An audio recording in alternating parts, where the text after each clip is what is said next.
Was ready.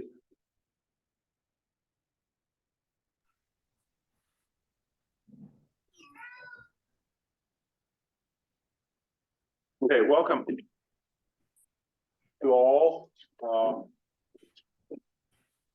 Wednesday, April 10, 2024, Flathead Reservation Water Management Board meeting.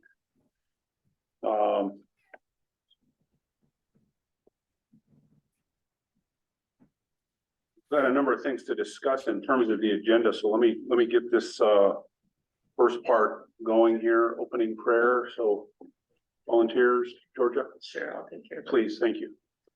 Let's pray.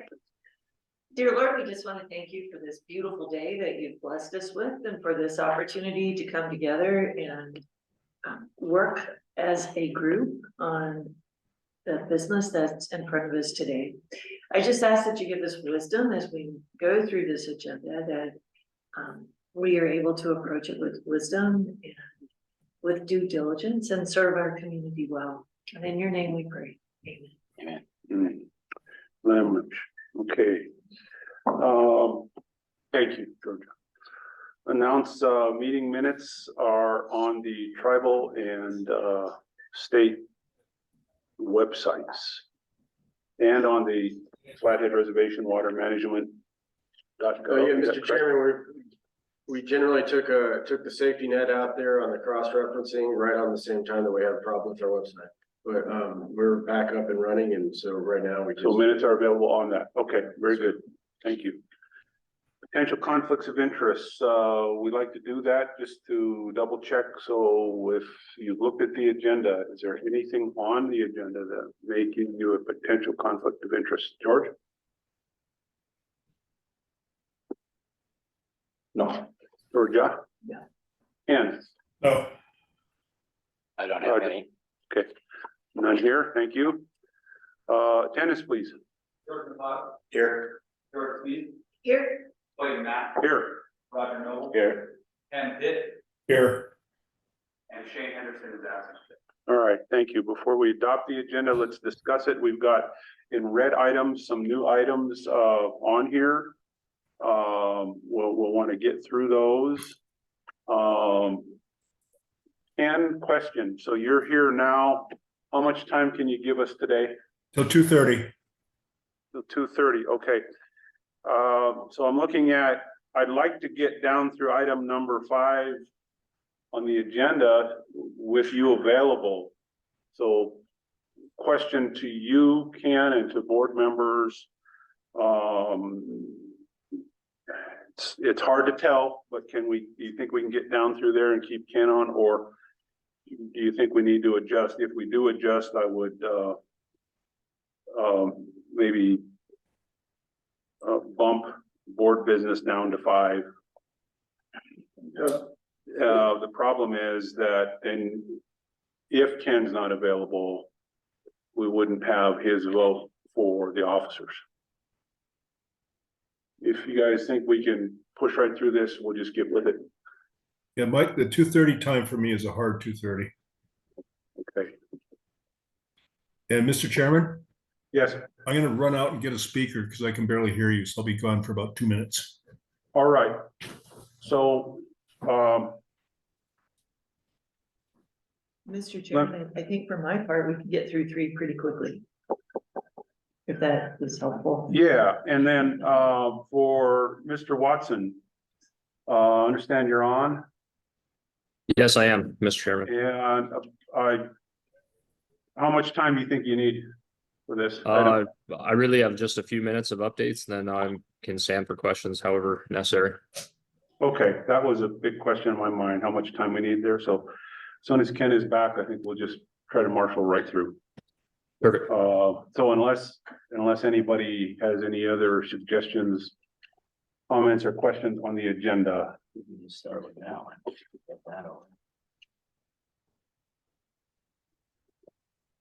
Yeah, as soon as Ken is back, we'll just keep moving through because we've got at least one big announcement to make.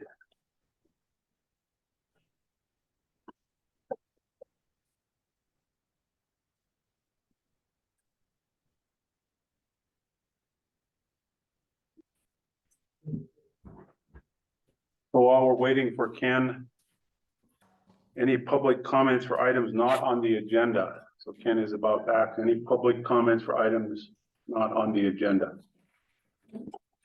Anybody online? No attendees online. Okay, no public, to make public comments, so that item is done. Any other comments on the agenda? None, will take a motion to adopt the agenda.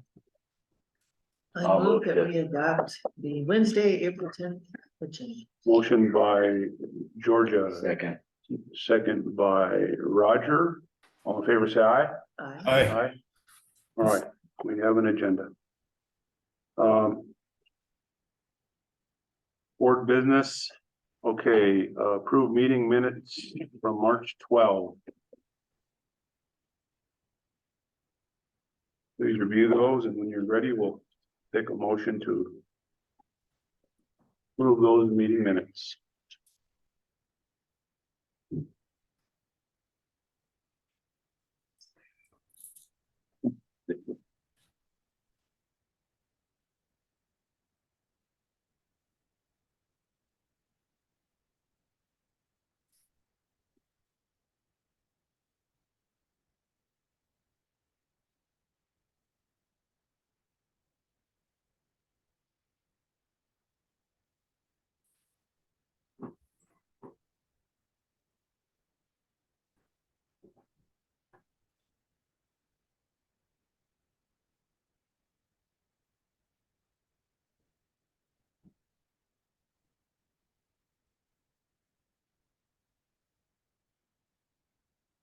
I'll make a motion, we approve the minutes as provided.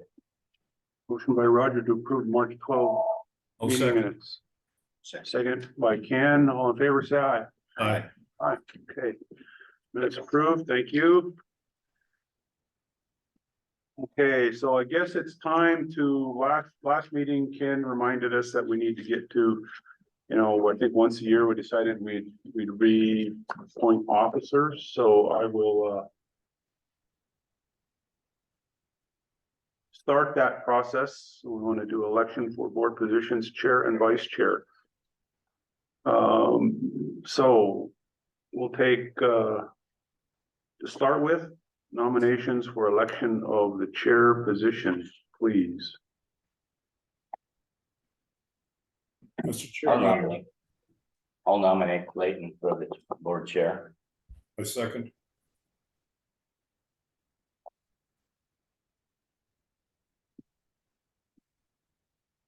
Any other nominations? No one wants it. No, I second. Yeah, no, I get it. I think Roger's trying to decide if he's gonna nominate you. No. That's fine. Okay. So I would accept the nomination if there are no other nominations. We'll accept that by acclamation. If that's, By a vote. you want to be on the record? Yeah. That's You fine. need to actually still hold a vote. Yeah. Mr. Chairman, yes. Okay, our minutes don't, our bylaws don't allow for that, so no problem. So, vote for chair, so we'll do a voice vote, we'll go George, Clayton. Georgia. Roger? Yes. Ken? Yes, All right. So be it, I'm sorry. for another year, Well, we're good for another year, thank you. Mr. Chair. I'm sorry, Mr. Chairman. Paybacks. Thank you, and I appreciate it. I hope I'm able to continue to do what you need, get us done, so, all right. Election for vice chair, so we need nominations for vice chair. Mr. Chairman, I nominate Roger Noble. I'll second. Roger is nominated for vice chair. Any other nominations? Going once. Going twice. 3 times, all in favor for Roger as the vice chair, we'll go voice vote again. Mr. Chairman, Yes. the vice chairman has to accept the nomination. Oh, sorry. Roger, do you accept the nomination? I graciously accept. Thank you. So we'll go voice vote for this again. So George, Yes. Georgia, Yes. Ken, Yes. and I'm a yes. So thank you, Roger, for doing this again. So continuity is important, so appreciate that. Thank you all. All right. Any other board business right now? I'm gonna mention 2 real quickly. First of all, are there any Kleenex tissue? Real quickly, for our next agenda, I had the opportunity to meet with Brian Lipscomb and Rob McDonald. Rob McDonald took a new position with EKI as their communications director. And I had been wanting to meet with Brian anyway, so I had a good visit, about an hour-long visit. Thank you, sir.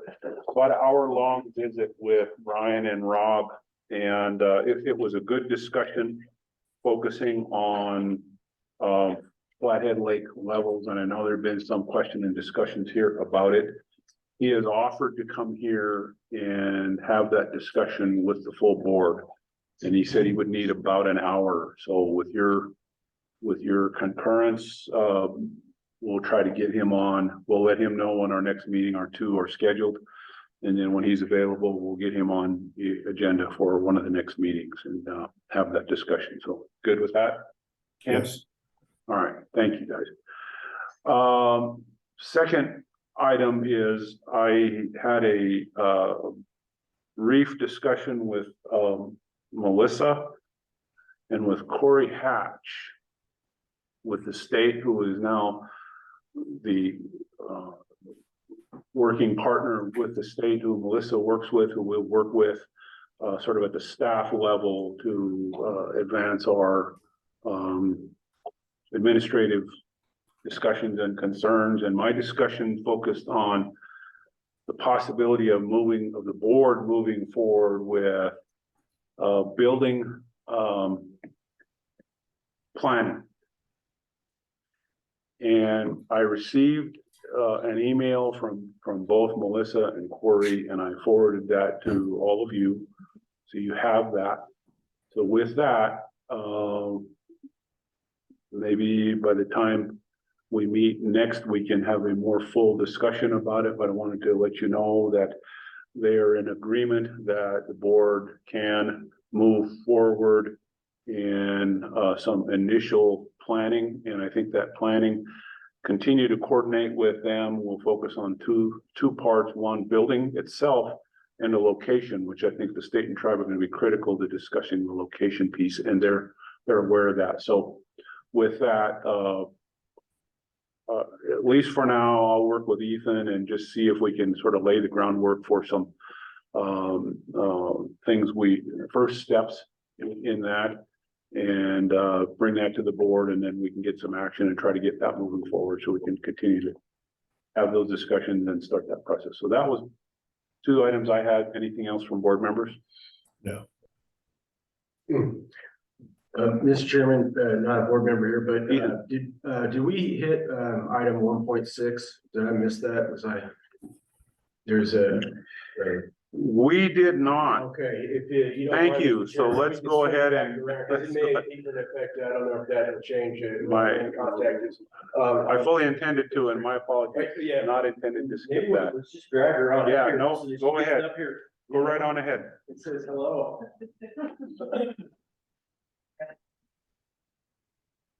All right, hi, everyone. Most of you know me, but my name is Pelah Hoyt, and I am the new Compact Implementation Program Manager for DNRC, or as my husband jokingly refers to it as DNRC. Um, so, anyway, I'm delighted to be here. This is just my third day in the position and I am following in Arnie Wick's shoes and I am just delighted that I get to work with all of you again Welcome back and thank you.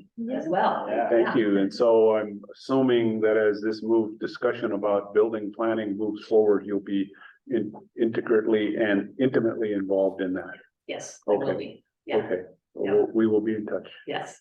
Thank you, and welcome back, David. Thanks. Thank you, Pelah. Appreciate it. Glad to hear you. Thanks for catching that. Sorry, I did not catch that a little sooner, Mr. Chairman. I'll try to. No, sorry, I missed it. Thank you, guys. Any other board business?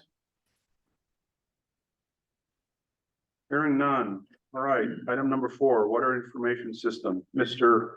Trevor Watson, please. And if you don't mind, Mr. Chairman, I'll just introduce things here real quick. Yep. We're lucky enough to have Trevor Watson, the DNRC Water Resources Division Deputy Administrator. I hope I got that right, Trevor. And with us here on the online Magic Zoom link. And Trevor has been really trying to help us get coordinated on these last final steps of the WIRIS project and in specific recent events. We are navigating some clarifications that need to occur regarding role-based permissions in the WIRIS. I'll remind you all, WIRIS, Water Right Information System, is the water rights database. It's that essential piece of equipment that we need to house all of our water right information to create the water right reports, so on and so forth. And with that, I'll shut up and thank you, Trevor. Appreciate it. Thank you. Hopefully you guys can hear me all right.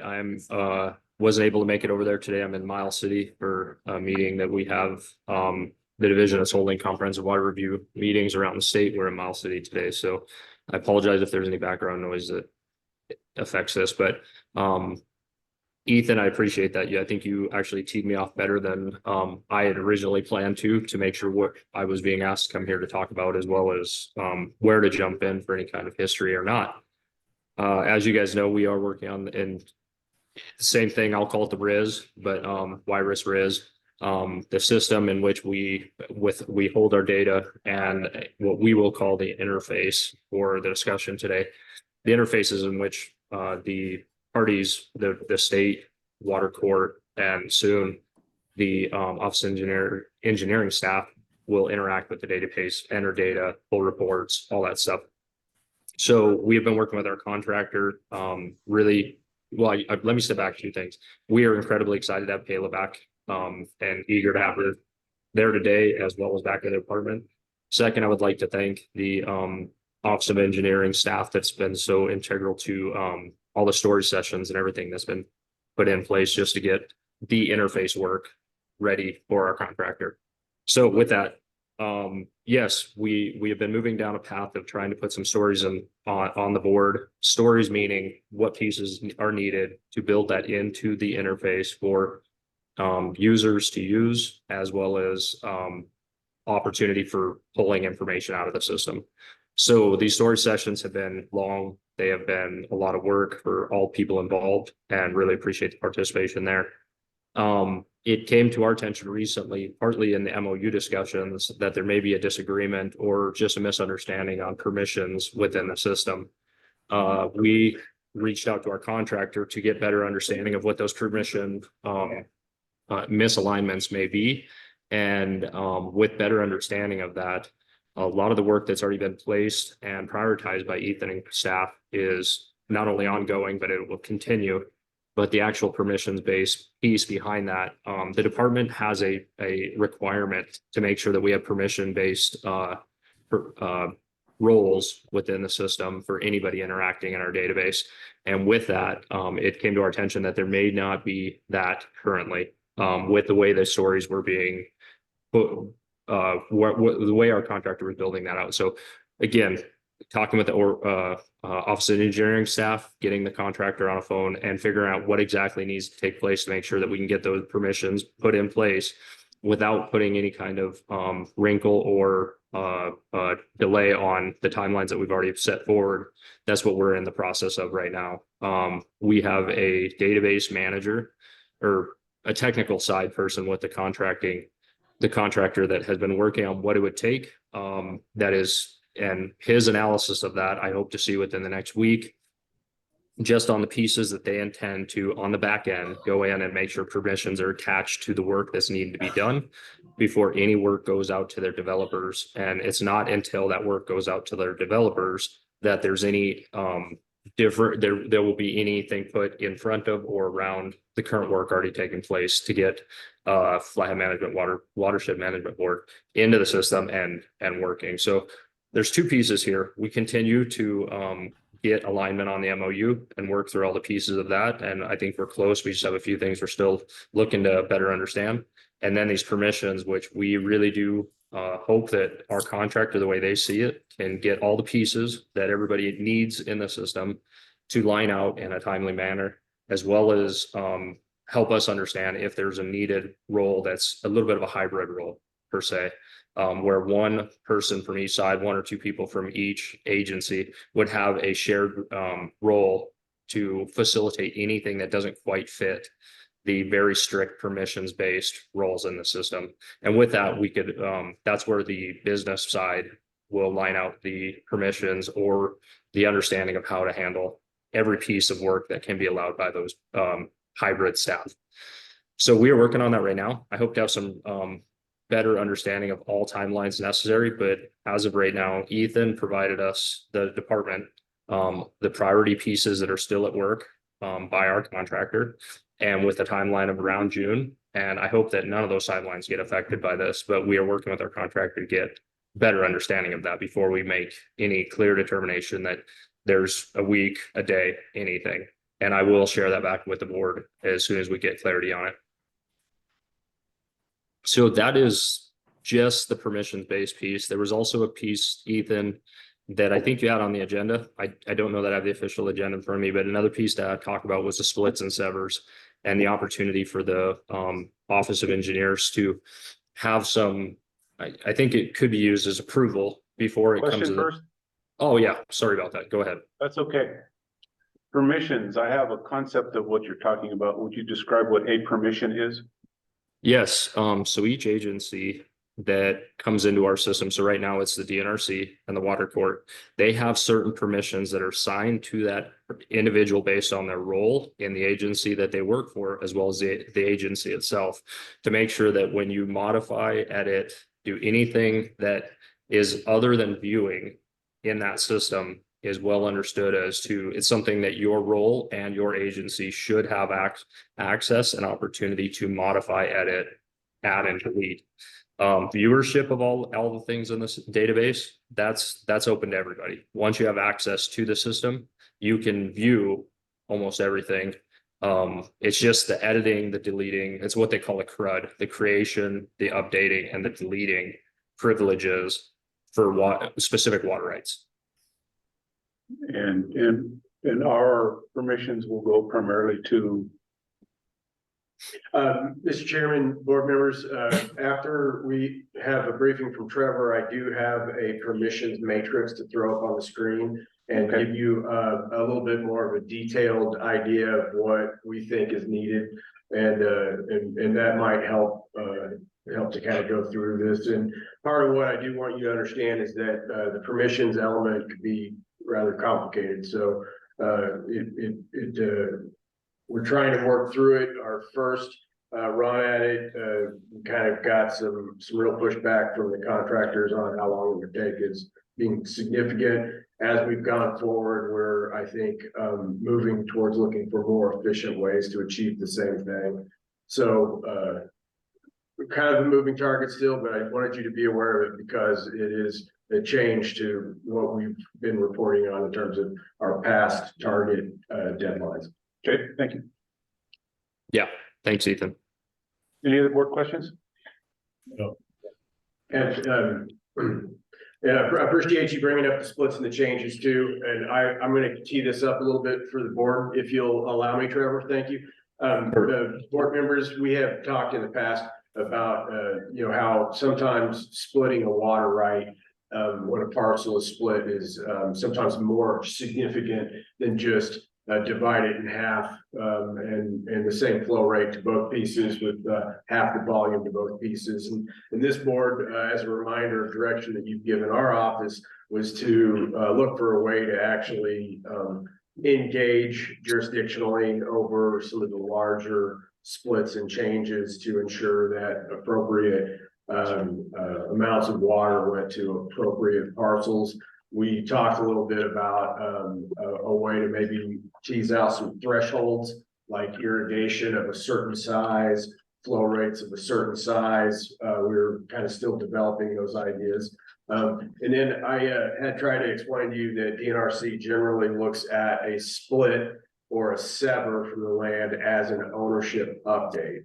And so this aspect is kind of out there and important to us right now to discuss and to get your direction on it, to find out what will really be considered this ownership update, which clearly has DNRC at the helm as a jurisdictional agency, and what would be maybe something that our office would need to engage with.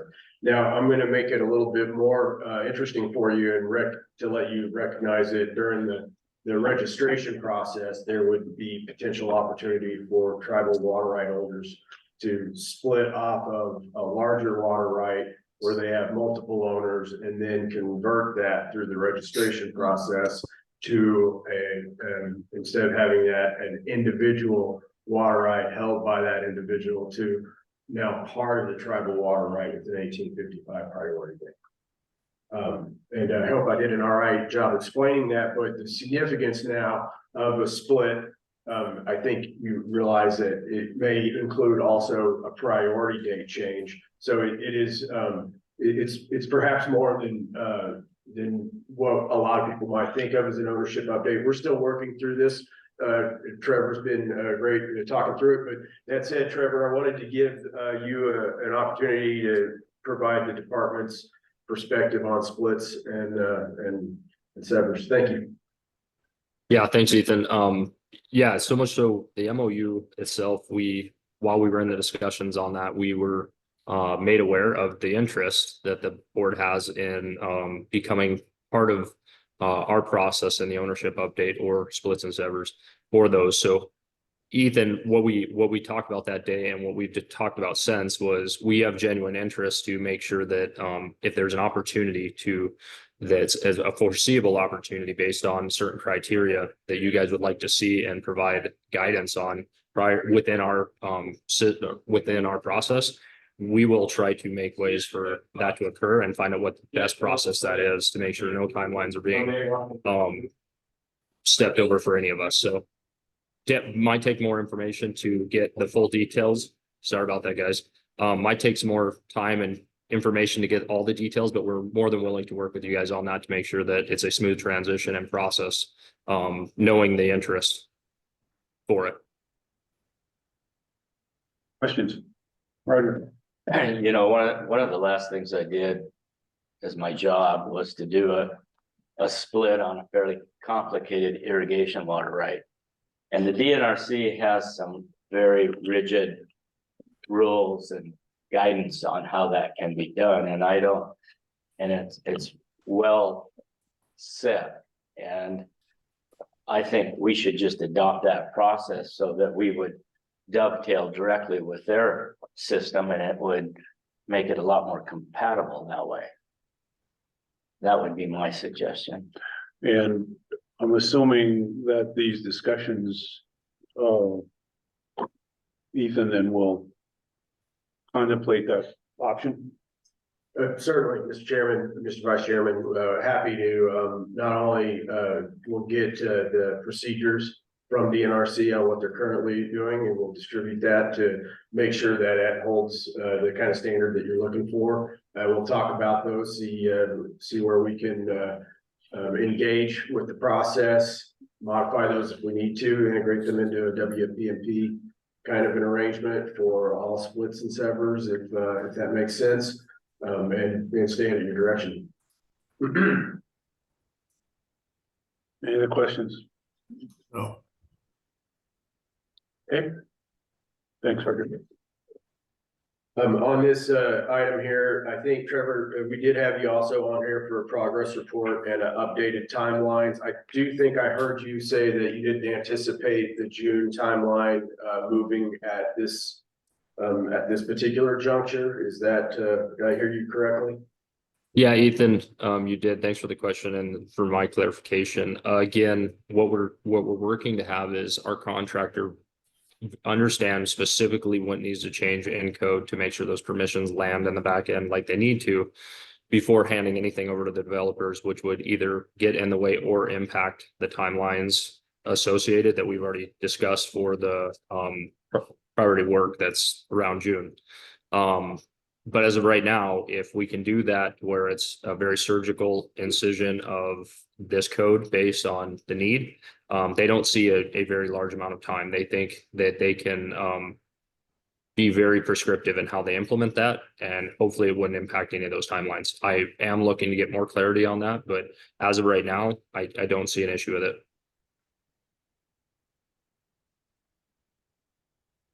But I will, as we learn more, I'll make sure you have the information that I have as soon as we have it. And thank you.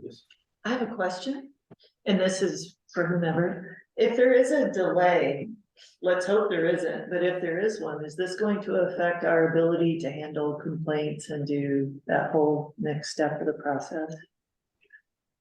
The board member Smeeth, I will answer that if that's okay. And where we're at on what this will really affect is we're kind of behind on being able to process state-based registrations, which that includes all of the water rights that were historically filed since the mid-90s. Plus there was a 180-day period that, you know, and the longer that we don't work on these water rights, then the closer they get towards pushing into the tribe's registration period. And so we quickly, I mean, it's already almost an overwhelming amount of work, but when you take two giant overwhelming projects and then we're not making any headway on it right now, and so that's where we get in a crunch, I guess, if that helps. In terms of the water right complaint process that the board has engaged in, I think we can move ahead with those enforcement activities without problem or delay. I also think on the front side of managing our domestic allowances, we should be able to really move forward without a ton of hiccups other than the final part where we need to issue those water rights. And that step, as you've heard me talk about why our little matrix of water right activity doesn't have as many issuances, is because we really need that database to be accurately and sufficiently issuing those water rights. Any other questions? Okay. Mr. Chairman, we have just one little item on here, an update from me, and if you'll allow, I'm just going to throw this matrix up on the screen and give you an idea of what we're talking about for some of the permissions. And Trevor hasn't seen the update that we've been working on, and we've been working hand in hand with Kathy Schubert, and James, and Haley, and everybody is kind of on deck to try to do what we think is needed to make as good a clarifications on what we need jurisdictional access to. And I'm going to stand up in front of the screen, Mr. Chairman, board members, for a second. And James, if you'll scroll over to the right a little bit first and show that the state kind of got us over to the right, there should be the state kind of got us moving into the right direction with showing, you know, this is a list, if you could show the top here, and where we need to kind of figure out, you know, what FRWMB staff would need to have access to, what the NRC staff would have access to. You know, we have this special select group here. And so we took what we thought was a good idea for documenting these, you know, essential jurisdictional details. And now, James, I'll drag you back over to the left side, and we'll plan on polishing this up a little bit This is the section that we're the most concerned about to make sure that we can take care of our roles and responsibilities, from the statute of the compact. And we've added some additional details here and put the legal lens on that from our perspective. And so we're going to get that moving out forward. And I just wanted to show you a little glimpse of the detail work. If you want to have this in your inbox, we can provide that to you as well. But and then, of course, there's a lot of elements on here that may not make sense because you're not database geeks. But we have to be, and so we would also be happy when we've got more time. I understand the expeditious nature of some of the other agenda items to go over this if that's something that the board would like to see. And of course, we'll be sharing this with the state. Questions with the board at this time. My recommendation is that we just get this in our hands so we can look at it and prepare any questions you have in the future. Plus, sounds like more polishing work is going to happen with this. So at the moment, any questions?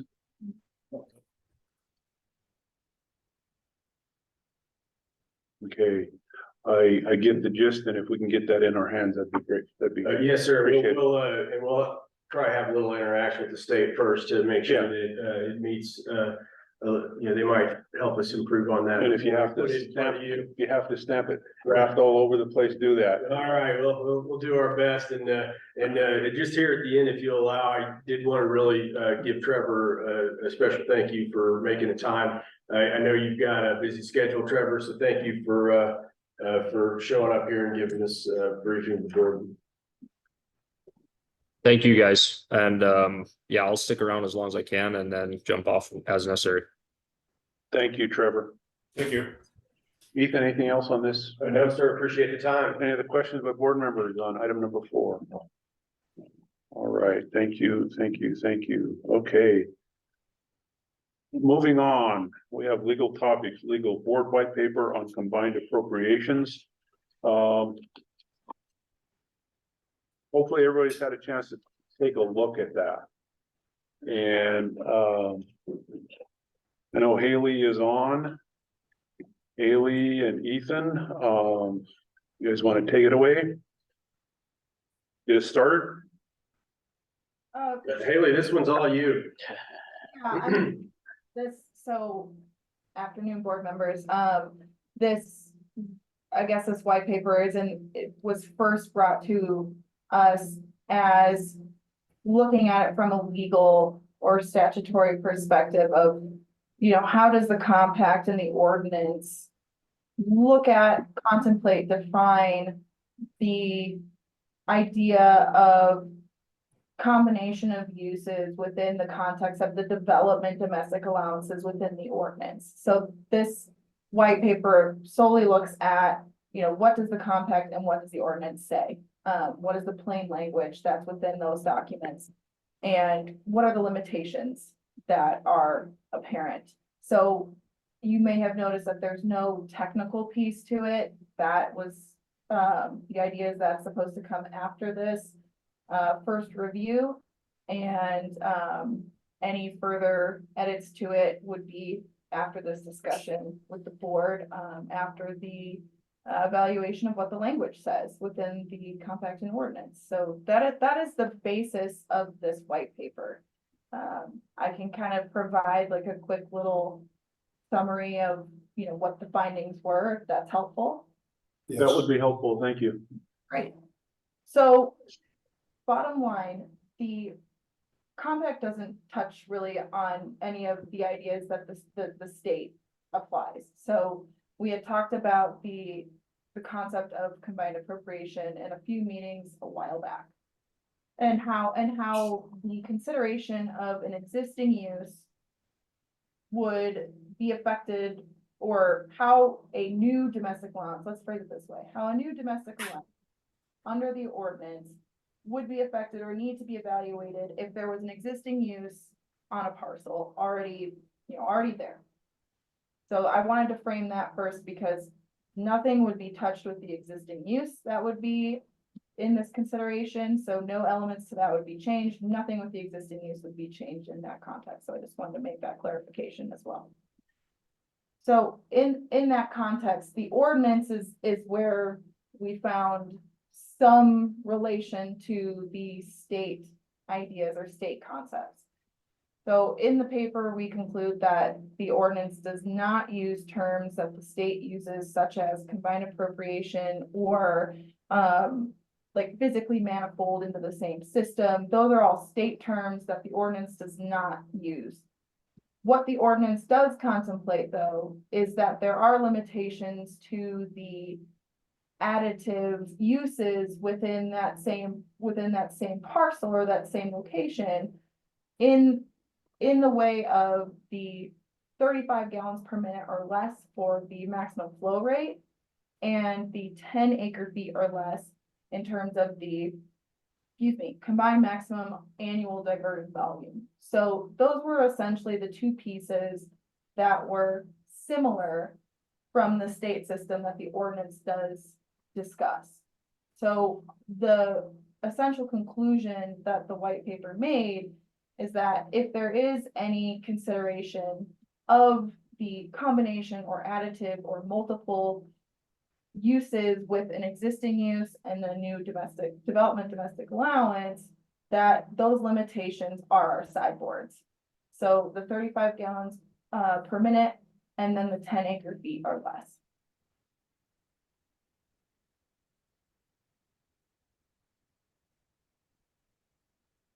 And the result being that if it does exceed the sideboard, they are no longer exempt. Correct. Doesn't mean they can't develop, they just need to get a permit. Correct. You're muted, okay. Oh, I'm not muted, but maybe we talked over each other. Yeah. You are correct.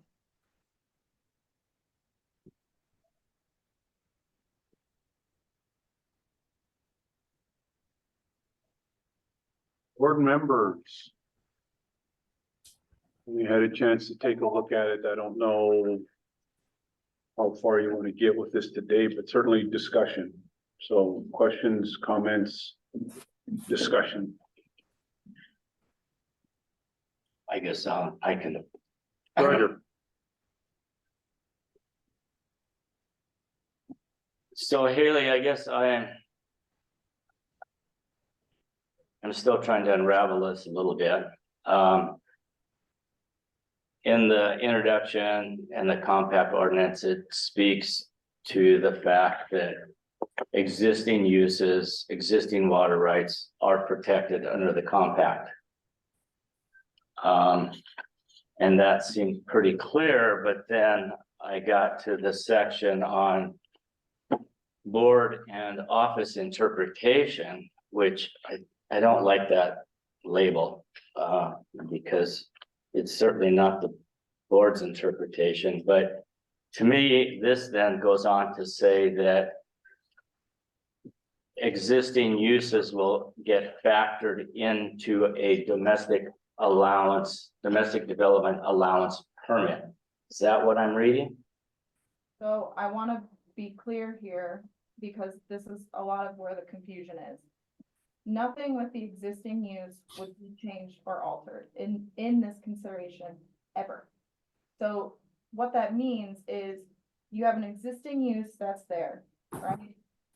The only consideration of that is how that affects the limitations that are within the ordinance of the 35 gallons per minute and the 10 acre feet or less.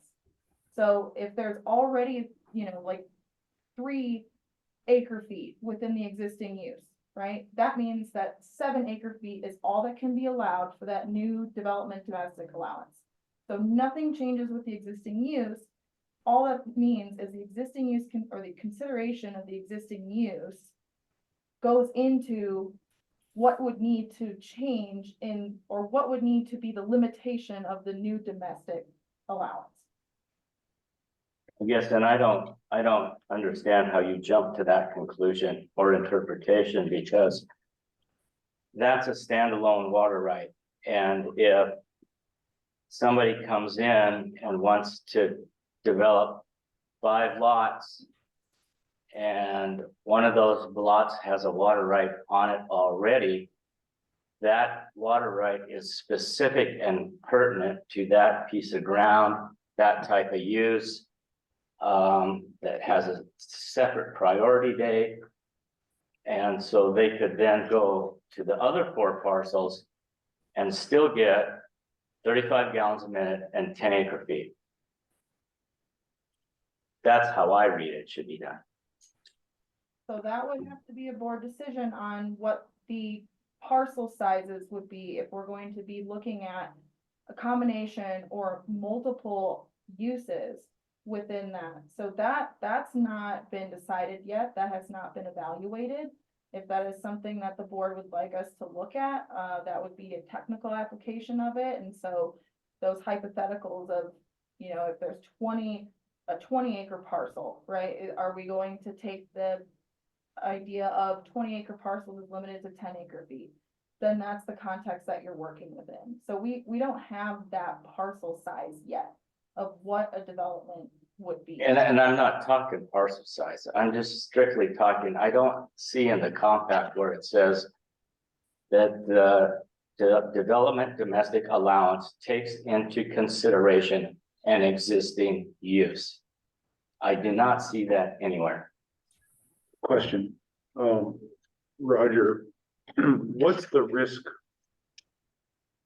of including it? Well, it limits a developer from, and more importantly, to me, it usurps that existing water right. How? It's essentially, taking it and making it something else. It's putting it into a new water right. So I have to disagree with that, Roger. We're not taking anything. We're just requiring them to get a permit. No, you're not going to get a permit. That's a separate thing. Not, This is what the discussion is. I wanted to be about is we got to stop with the idea that we're taking water right. We're not. We're asked if you're going to have a development, you need to analyze the effects of the development through getting a permit. It's not a ban on water rights. I'm not saying that, Ken. the idea, so just talking through, and I'm just trying to understand here. You've got an existing exempt use well, and then that person comes in and they want to develop another well or two. If we include the existing well in those calculations, the way it was described, let's say it's 3 wells now. What do the water rights for each of those wells look like? And starting with the existing water right, what I heard you say, Haley, is that wouldn't change. So the only thing that would be added would be the 2 existing wells, and they would have their own volume, flow rate, place of use, and priority date. And the existing one would maintain all of its original information. Yes, yeah, so the existing use, whatever the elements are within that existing right are not affected by this consideration of 2 new additional wells. But those 2 new additional wells, then you're telling me are limited to, well, okay, so I have an example where I can show you. We saw this example previously when Ron Warren was here. So in Lone Pine, there's all those lots. Well, and there was a water right there for 18 gallons a minute and 1.5 acre feet. And it's pertinent to 4 lots. Well, what if somebody then wants to go and develop a lot more lots? So then are they going to be limited to 17 gallons a minute and 8.5 acre feet? No, they can get a permit. No, that's not what it's pretty clear in the compact to me that those three things, the individual, shared, and domestic development allowance are basically what are considered exempt water rights. They're standalone. They don't need a permit. Correct. And yes, if they want to then expand beyond 10 acre feet with a new one, they need, or go add more than 35 gallons a minute, sure, they need to get a permit. But that by doing this way, you're taking an existing water right and making it part of a new water right that doesn't need to be, it shouldn't be that according to the compact. No, we're not doing that. We're just saying you need to get a permit and study the impacts of the development. We're not denying a water right.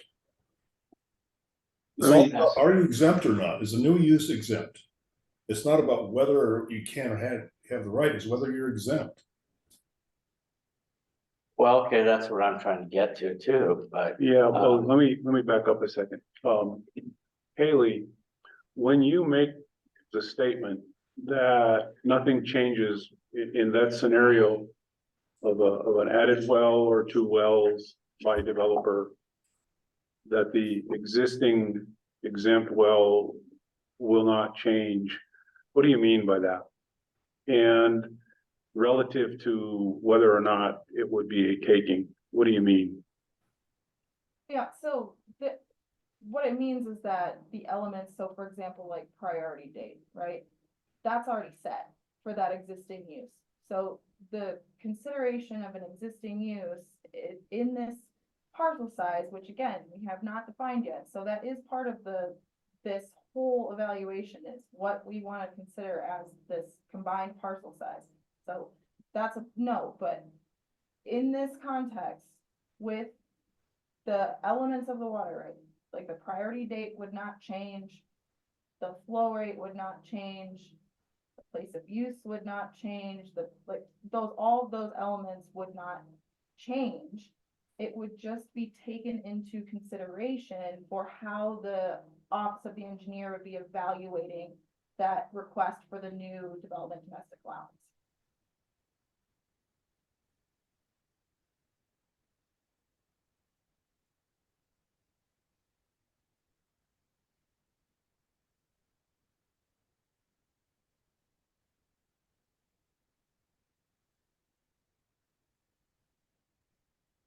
What ultimately, I think in this scenario boils down to is in a case where there is an existing exempt well and a developer, the owner of that existing exempt well decides to add more development, another well or two. The question is, do we include that existing exempt well or not in those calculations? Now, if it were a neighbor and it's a different developer, under that scenario, that's a different story. So I think from a water resources standpoint, I think that's the risk, is that a new developer comes along and decides to develop a well or two, then they'll be constrained by those domestic development, the domestic allowances that are set, 35 gallons a minute, 10 acre feet per acre. They go beyond that, then it becomes a permit. Question. No, I think if it's a different owner, it doesn't apply. No, I'm saying if a different owner then decides to go beyond that 35 gallons a minute tank, then it becomes a permit. No, because it would be the new owners. I'm saying you're different land area, correct? Yeah. This only applies to one owner. Another owner comes in. Correct. No, and without getting confused, I'm just trying to compare here. So if it was a different person who came in and developed two new wells, different developer, then they'd follow those restrictions, then they get beyond that 10 gallons a minute or 35 gallons a minute, 10 acre feet, then it becomes a permit. In our case, where we're talking about existing exempt well, and then add another well or two by the same developer.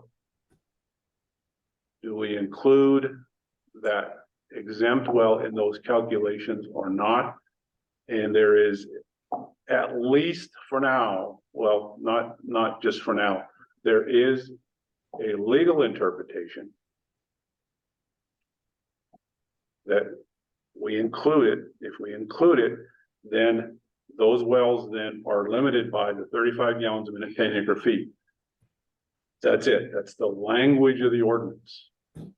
I differ slightly. Roger, I differ Yeah. slightly. They're not precluded. You have to get a permit. They're no longer exempt. There's a huge difference there. no, I get that, but Okay. I'm just trying to stick to this particular scenario. Roger, I don't want to put words in your mouth, I'm trying to understand, is saying, no, we cannot include that exempt well. That's standalone.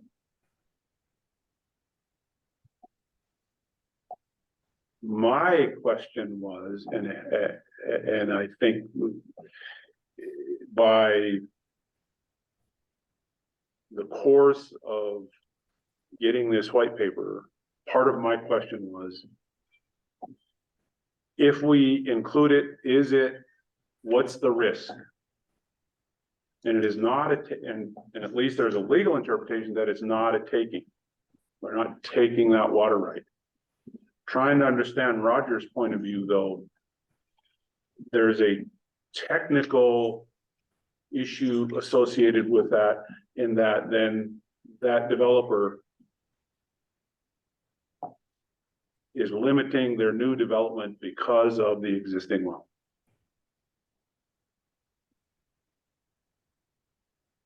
I brought an example of an exempt water right. Can we throw it up, look at it?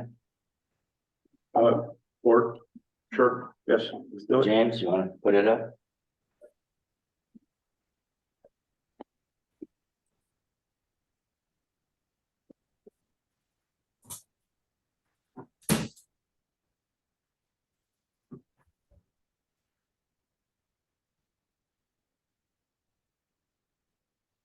Okay, so this water right was a water right that when Ron Warren came and spoke to us, and was for those lots in Lone Pine. And I want to run through this very quickly so everybody's familiar with the pieces of the water right. So this water right has a unique water right number. It's the only one in the state.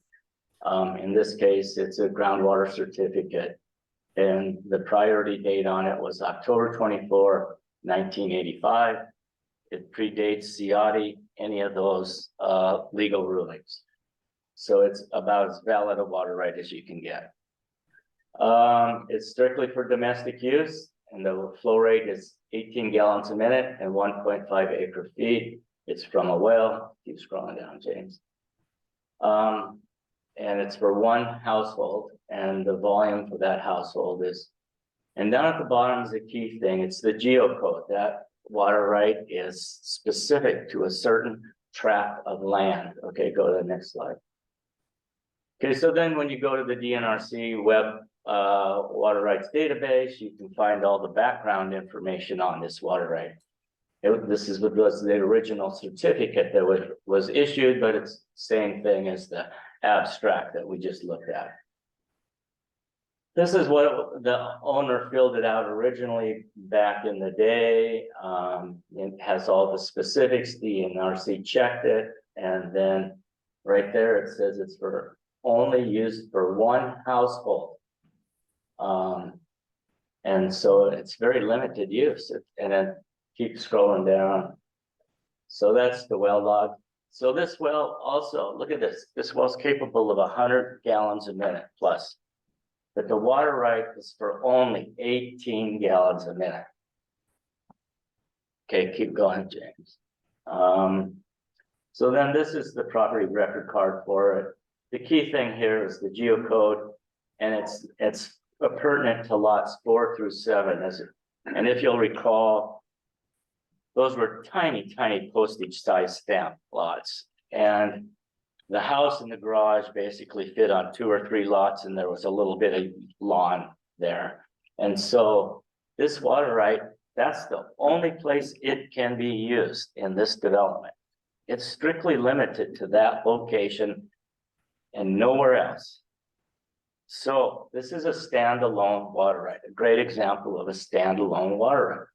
Now, if this guy, this owner bought, say he bought 20 more or 25 more lots in Lone Pine. So now if we take your example, he's going to be limited to getting a water right for a domestic development of 17 gallons a minute and 8.5 acre feet. He should be able to, according to the compact, he should be able to go ahead and put as many, not as many, but we haven't decided on the exact number of wells, but put in 2 wells, 3 wells, and get up to 10 acre feet and 35 gallons a minute total for those other 20 or 25 lots that he bought. Even though he owns them all, this water right has nothing to do with those lots. This is an individual water right, pertinent to a certain piece of ground, and not something that's going to be applied to in the future. So by taking this water, by adding this in, you're taking away his potential for development of those other lots, is what I'm saying. The new lots will have a different priority, right? Correct? And you'll also have the priority date of whatever he turns in the application on, yeah. So I mean, in a sense, it isn't related to it. It what? Think about that. So what you're saying kind of makes sense in a way. But here, the basic question for me, coming from my background, is number one, this is, Clayton keeps asking us, the risk. The question you should need to ask is, number one, has the authority under the compact and ordinance to do this? That's question number one. Question number two is not a legal question, it's a policy question. Do we want to do it? And this is where I think you make some valid points, Roger. As a matter of policy, is this something we want to do? And if the challenge is going to be that we exceeded our authority under the ordinance and the compact. You can disagree with me, Holly, that's just my take on it. Well, I think by doing it, if we incorporate this water right, we're essentially strong arming that individual to give up some of his development potential. No, we're saying he has to get a permit for the extended. No, you're not saying that. Well, that's exactly what we're saying. No, there's a difference between 17 gallons a minute versus 35 gallons a minute. Yeah, he's giving up his potential based on the domestic allowance standards. We're not stopping his potential for development, because he could continue to go even more. Yeah, he can do a lot more, yeah. If he goes more, greater, needs more gallons per minute, more than 10 acre feet per acre, he could do that. Just needs to get the permit. And right, I mean, getting a permit is no simple task. I understand that, and it is a burden. Well, I'm sorry, go ahead. It's a burden and responsibility, because the drafters of the compact and now us want to play that role in not only allowing for the water rights, but protecting the resource, and there's a balance. Georgia. Well, I appreciate the discussion. This is helpful to me to increase my understanding. I guess I want to maybe explore that a little more. In the scenario you just gave us this example, there's 100 gallon per minute potential. How different would this dialogue be, like from your standpoint, if you have to review a permit, if there were only 50 gallons per minute? Right, so I guess the question I have is he subdivides that property, the new development in your scenario would qualify for the same 35 or 10 acre feet, right? But that would get evaluated by the OE very differently if there was only a 50 GPM potential. Correct. So that would get to the risk to the resource. Am I tracking this properly, or am I still missing something? If you get, well, if you, So who, the language of the ordinance speaks to what our initial authority is. 35 gallons a minute, 10 feet per acre for that level of water right.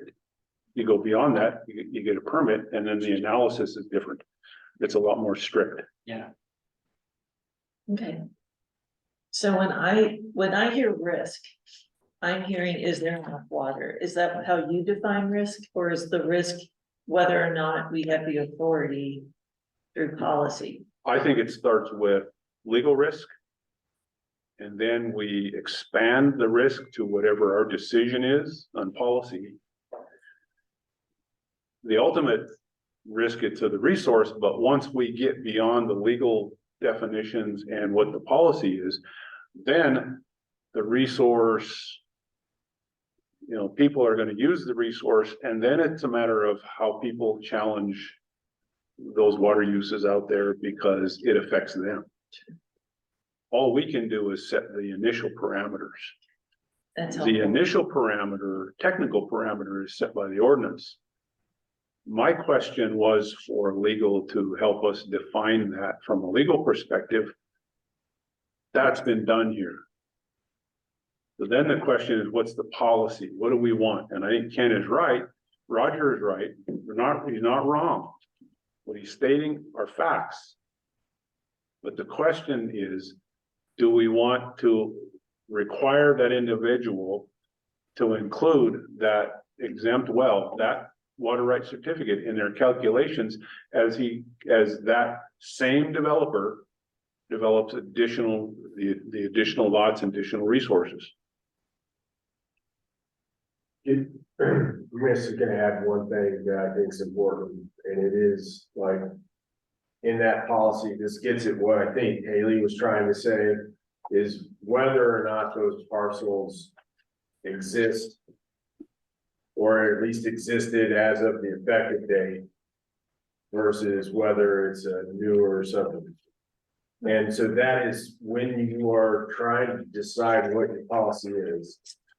I encourage you to embrace that extra piece of technical detail, because that is something that the state has done in the past. They have decided that, okay, where are we gonna start looking at things being a combined appropriation? And they pick one of those parcels, there's a date at which the parcel either existed, as of that date, and forward going. They decide based on that. Was it a new subdivision? Is it an old parcel? That's when we start adding, and when the state starts adding those different exemptions together. Mr. Chairman, That's the may I Yes. add something? I still stand by the legal challenge is going to be authority, the policy. In my opinion, the policy is not either or. It could be a whole range of, I could see, yeah, we're going to include the original water right.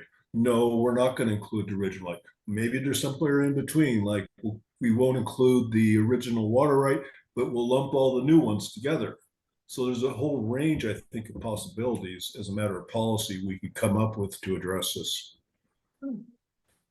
So, Roger, what I don't hear, and correct me if I'm wrong, is that or do here is that given the language of the ordinance, forget that certificate for a second. That individual comes in with one or two, one well, that's the limit. He comes in with two wells, that's the limit. We're shared. He comes in with 10 wells, that's the limit. You agree that that's true? No, because I think the number of wells is yet to something to be determined. Well, All of these. Regardless of the determination, that's the limit if he's trying to get just the domestic allowance. The domestic allowance, so the domestic development allowance or the domestic allowance? Well,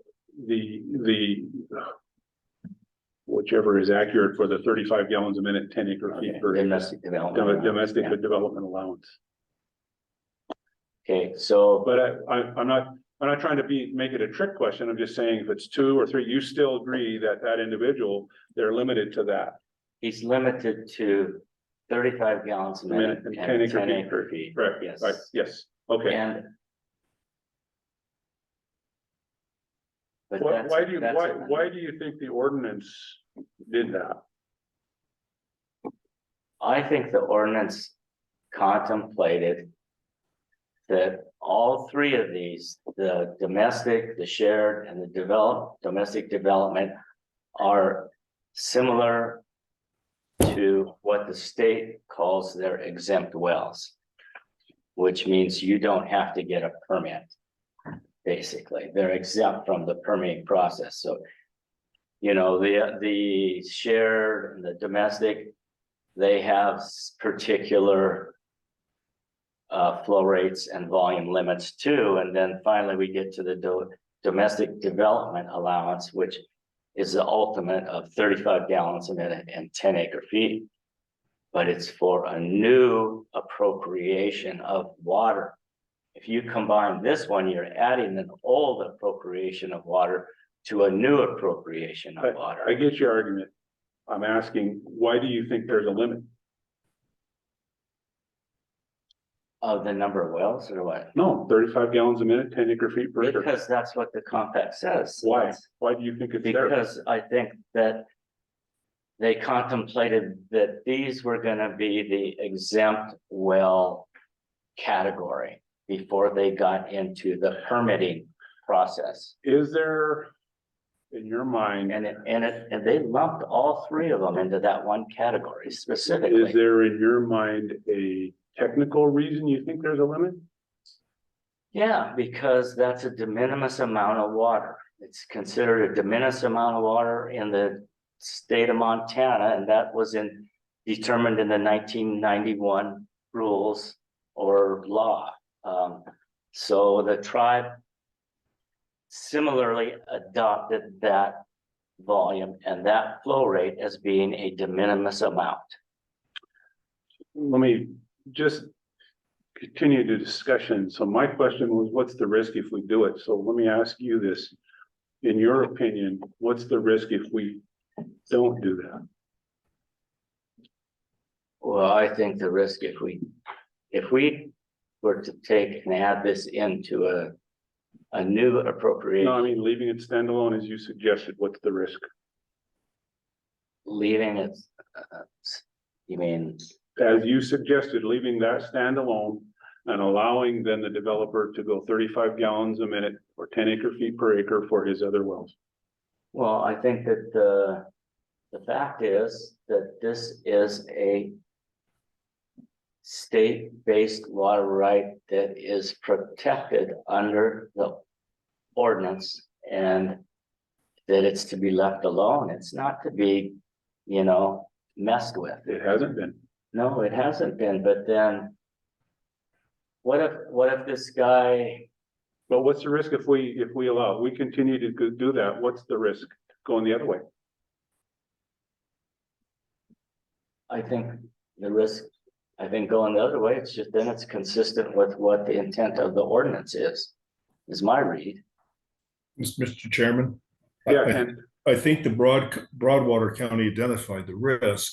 you're gonna have unlimited potentially unlimited well development with no consideration of impacts on the aquifer and the resource. That's the physical risk. I don't see it put much of a legal risk.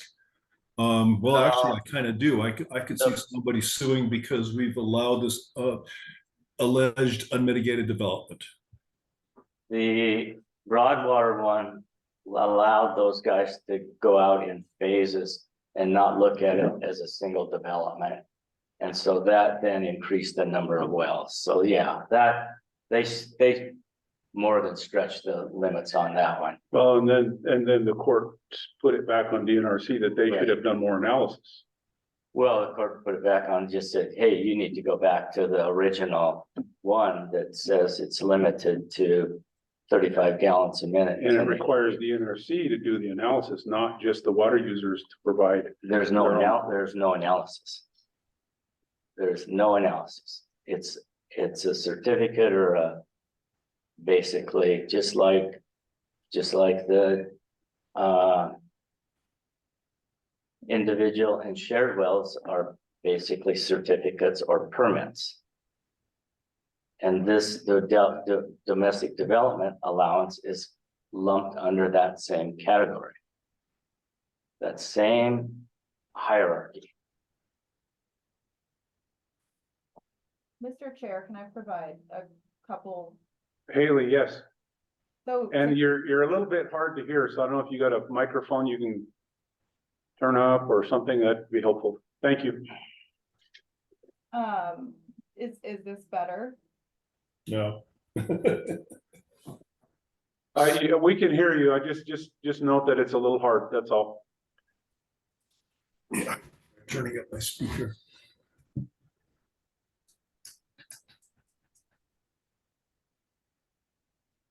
Sorry, I was trying to see if the output would change. You're good, just go ahead. Okay. So to Ken's point about maybe the kind of the legal concerns, without considering, and so I want to frame the white paper again. So we were asked to provide this specific scenario. So if we were to consider existing uses in a new domestic allowance consideration, how would that look, with what's available within the ordinance? What's the language within the ordinance? And so that's the frame there. But yes, do we have to consider it? No. Can we? Yes. But I do want to make clear about, yes, there is the compact language with existing uses. However, there also is compact language about consideration of conservation on the resources. And so there is, that kind of balance already at play within the compact. So this is wholly within a policy decision. Legally, you could go either way. So Ken, to your point, there is legal backing within the compact and the ordinance for either side. But it is more of a policy determination with that. So I just wanted to make those couple things clear. I agree. George, what are you thinking? I'm taking it all in here. And That's okay. I'm kind of understanding what you're talking about. I understand that it's 35 gallons a minute. To me, it sounds like if they were to exceed that, you'd need that permit. Well, it is, so. The scenario is, and we'll just keep it, again, keep it simple, is that there's an existing well. Mhm. That same developer now, and there's a certificate. Mhm. That same developer now wants to come in and do another well, and maybe two more wells. And then exceed that limit. No, well, the question is, do we as a matter of policy, when calculating the limits for these, Mhm. which on their own would be 35 gallons a minute or 10 acre feet Mhm. per acre combined. Yeah. Do we allow them to go, or because it's the same developer, include this in that calculation, where this would not change, that would stay the same. That would just reduce the GPM and or 10 acre feet. And then they wouldn't need a permit. But if they went in combination beyond the 10 acre feet, 35 gallons a minute, 10 acre feet per acre, then it's going to require a permit. Yes, and that's what Anyway. I understand, just reading that. But the question is, do we want to include that in our calculation initially or not? If we don't, then these are standalone, that's standalone. Mhm. But the argument is that we can, That we can't, yeah, because. Roger is arguing, Follow no, the we should policies. not. And we're protected legally, Well, our protections legally, according to what Haley is saying, if we Yeah. go, we're about the same legal assessment both ways. mhm. Ken's point, which I tend to think is, we're gonna find out. Yeah. It's probably right. Whatever direction we go, you, I think, run their risk. I tend to think that there's, we also, I think personally, we need to shade toward considering the last thing I think Haley had talked about is the resource protection. Right. To the extent that we're going to lean toward the resource protection side, that would mean we include that, Mhm. which I think we have some responsibility to do. Oh, definitely. Now, the question is, what do you want to do? We get to where we're gonna vote on it. or- No, because Ken's got 10 minutes and I think we need a little more time to, Mhm. I don't think we're going to vote on the policy today, but I think we have this. And I think we need to I see good points. on have the both sides. discussion. When Ken is done, we'll be done, I think. Read this some more, have more Mhm. discussion and then come to a decision. We need to come to a decision though pretty soon, Roger. One other thing that's been in the background for a year now is we had a committee on this, a working group that consisted of Seth, Melissa, I think maybe Casey was on it, and Ethan, myself, and James. And we chilled a lot of this down, and Seth prepared a little memorandum back on April 4, 2023. And I would rather he present this summary than myself. So I think, something we might want to do for our Invite him. next meeting is invite him. Okay, let's do that. Yeah. Let's invite him in. Yeah. Let's make sure everybody has this, and I think it got sent out, is that correct? Yes, and, and I don't know, I do believe Seth had told me that was a working draft. It is a working Yeah, draft. just- but just that's- Right. Just to like. Yeah. Right, but it's a draft, still works, he put out, if he's willing to come and have that discussion with us, let's do that. Well, I got him down here, so we got Brian, we got Seth on the next, Okay. potential agenda, right? This, and this memo of Seth's is more of a holistic and offers some good examples too. So I think it's worthwhile to let him present it. That's fine. Haley, do you have Seth's memo? I do. Okay. All right, I know Ken has got a hard time here, deadline here. So, So can I ask one question? yeah, So I'm still unclear where the ordinance specifically speaks to using an existing water right under the domestic development allowance. Can you direct me to that language? So there is, what this is saying is that's not in here. The white paper specifically asked to look at that possibility. And then if there was the consideration of that in that context, because that's how the state had, like, that's where it comes up in the state version with DNRC, what is the language in the ordinance that would affect that analysis? The state of Montana definitely does not take an existing state-based water right and add it to a new combined appropriation. It does not do that. That's a standalone water right. You are correct in saying it's standalone. However, a combined appropriation does take into consideration the existing use and a new domestic allowance. If it is used in that development, but if it's not used in that development. Right, but that's what we're talking about. That's exactly the scenario. I don't even know. Board members, we're catching our call, but if you want, Kathy Schubert is on here and she is an expert in how the state manages multiple 602s. I did not warn her at all that I would maybe ask her to talk, but Let me do this. Kathy, I would, appreciate your input to this, but maybe you can provide that in a very brief, written summary to Ethan, so he can share that with the board as we look at Seth's memo, as we consider the legal memo we have, and prepare to have further discussion on this at our next meeting. Is that fair? sure, we'll get that That fair, board members? set up as well. Okay. All right.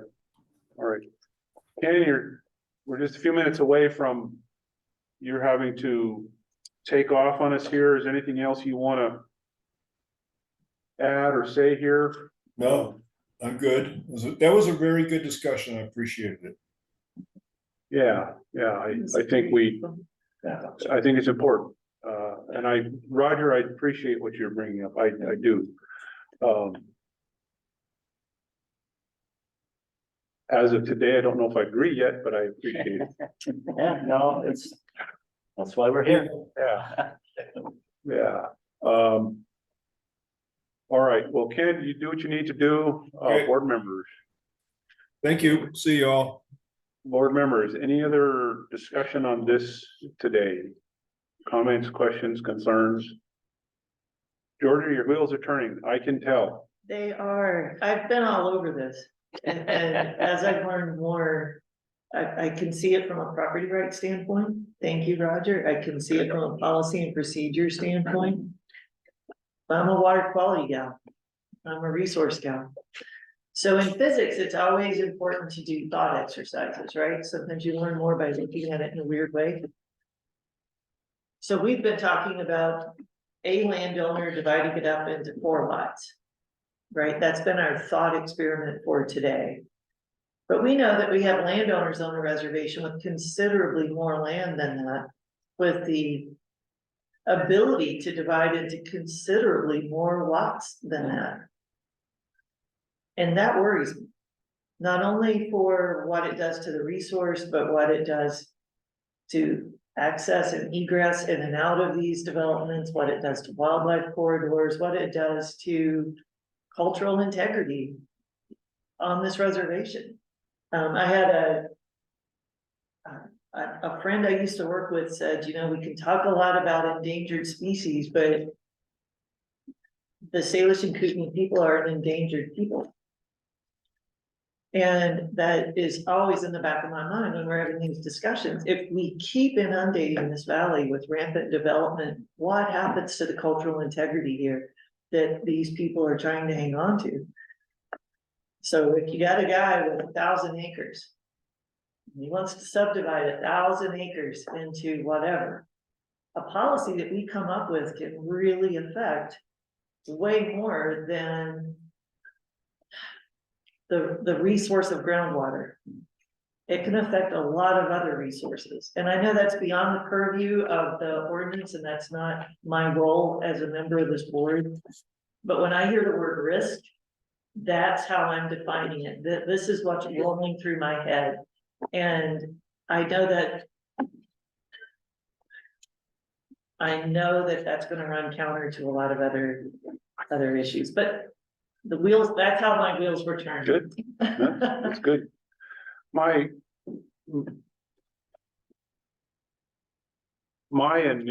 There are several facets There's a concept of risk in these situations.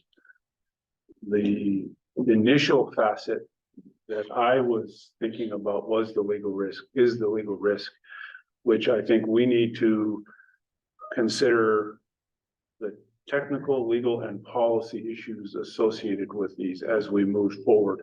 We have to consider them that way, not in any particular order, not that one has a priority over the other.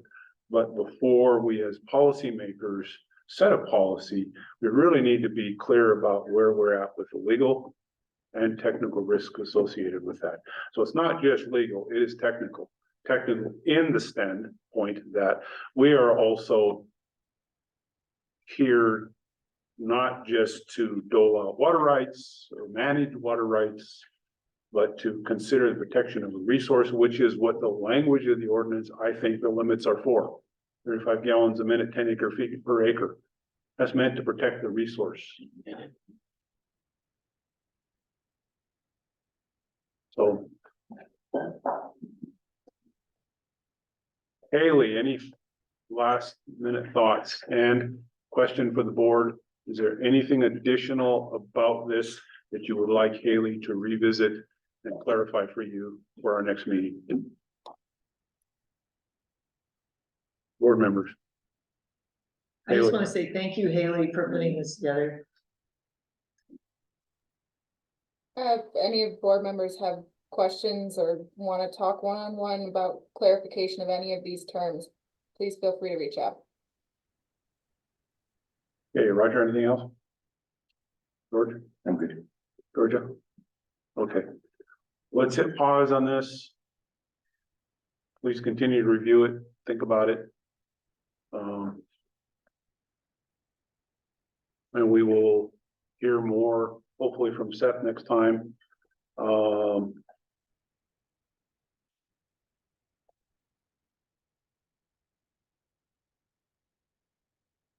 And hopefully get to a point where we can make a decision. We're not ready for that vote yet, but I think we need to get there. Get there. So that we can give the staff their guidance on this. Okay. All right, thank you.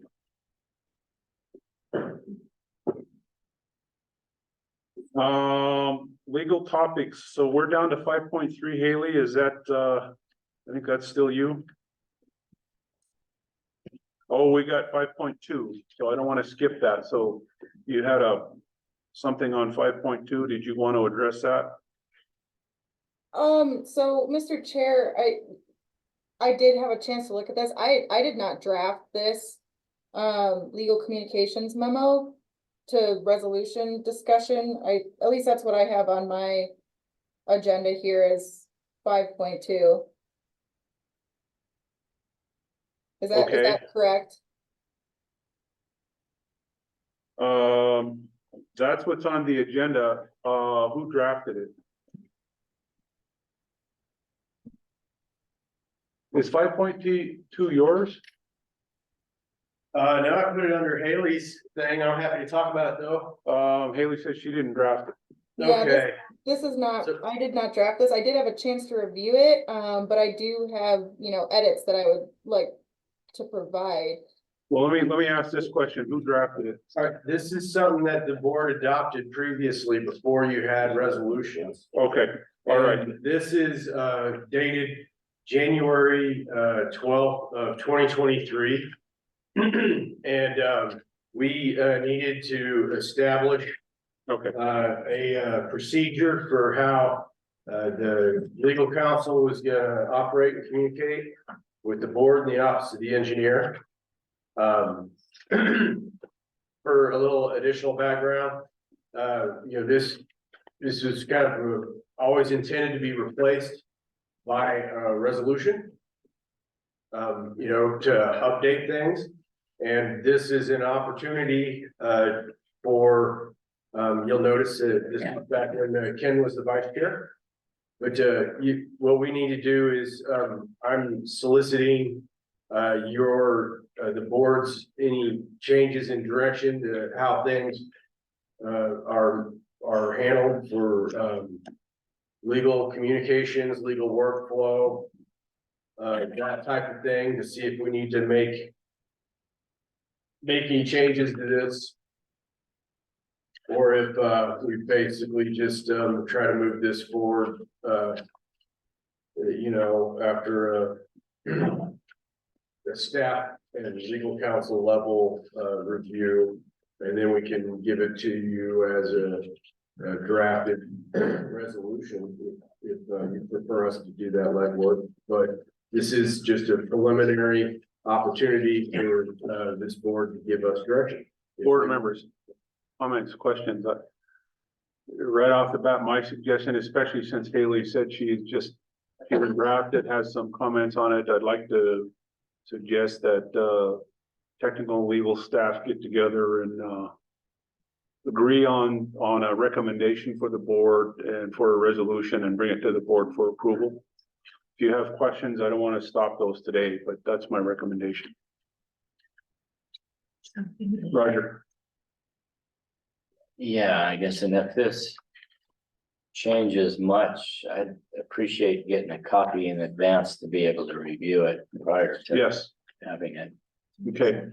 So let's suggest that Haley and Ethan staff get together, come up with a recommended resolution for us, and before you present it to the board, make sure we get it ahead of time in draft form so we can look at it, please.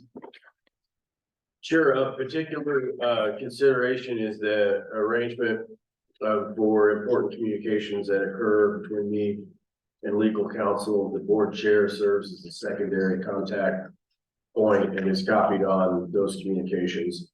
And we've tried to, we mostly hold to that, but if this board wanted to see both the board chair and the vice chair copied on those communications, this would be a good time to tell me that you want to see a change to that. I'd rather be inclusive than exclusive Okay. myself. Yeah. Yeah.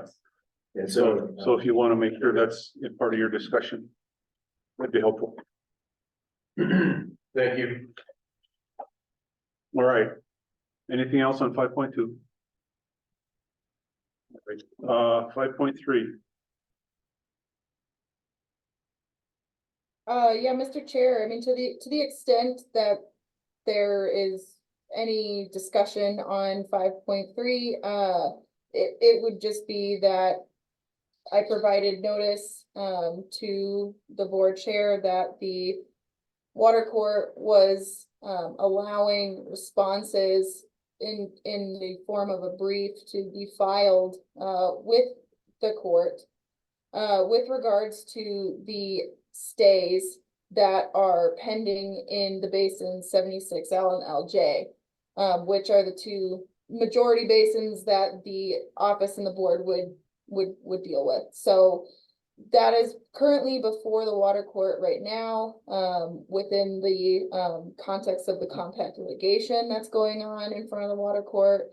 And so it was just an update on that side of it, just because the water court was opening it up to other interested parties or individuals outside of those who are directly involved in the compact litigation.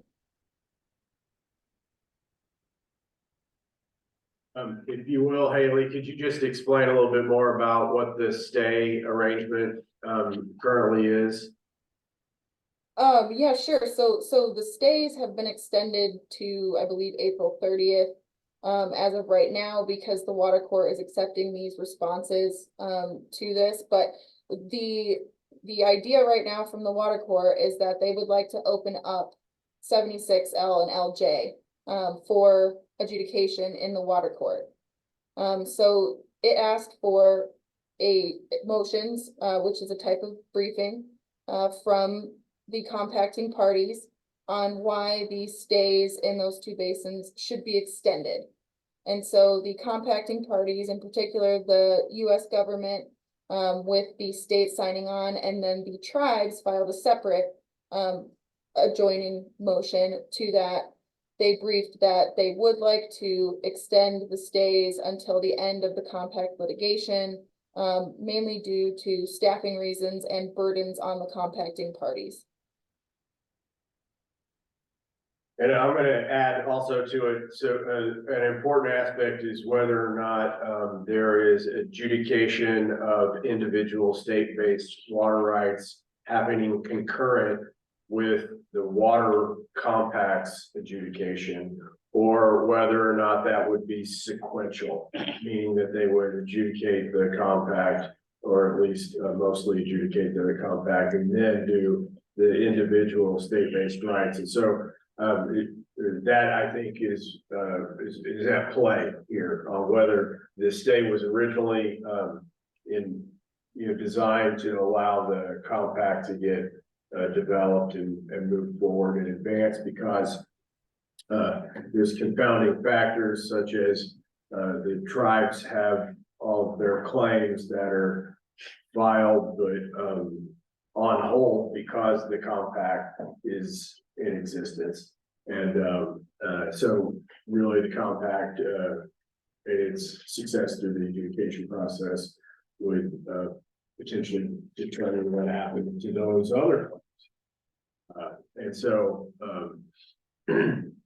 furthermore, without certainty through the adjudication process of the compacted water rights, their abstracts in the compact, it may be more difficult to have that adjudication because you wouldn't have the context. So for instance, there might be a large irrigation project water right going through the adjudication process.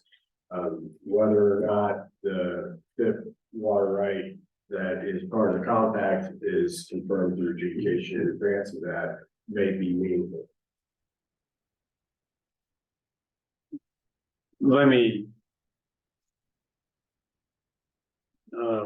Hey, I'll try to simplify this. The question is whether or not the board wants to authorize the response to those proposed stays.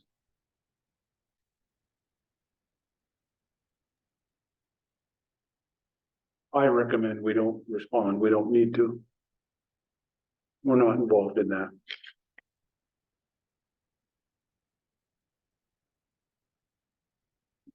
Parties will decide and the court will decide whether they're to stay on those adjudications or not.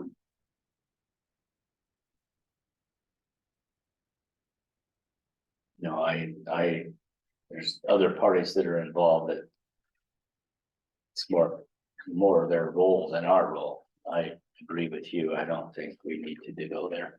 Okay, I don't wanna go there. okay, Jordan, I agree. okay. So by consensus at this time, Haley will appreciate the update. We will not respond. Yep, that's fine. Just wanted to bring it to your attention. Very good. Thank you very much. Who needs a break? I do. All right, let's take, we're gonna hit pause here. We'll take a 15-minute break. Is that not long enough? Oh, no. Oh, okay.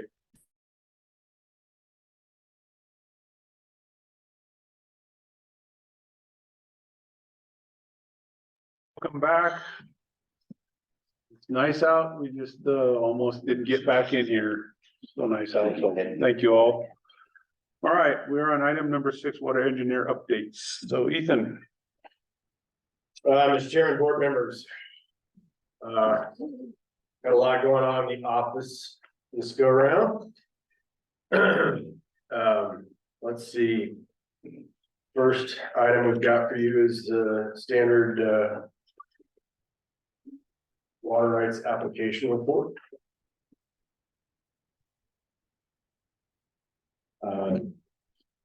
Thank you, James. James put this together.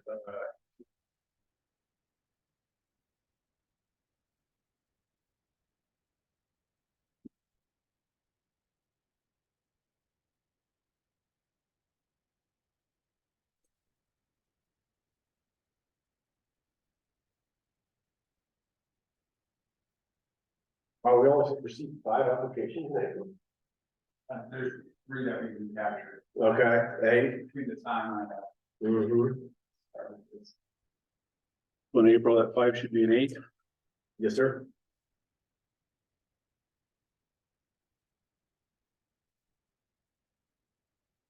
So the fees will be more than $12.50 then. Yes, sir. Man,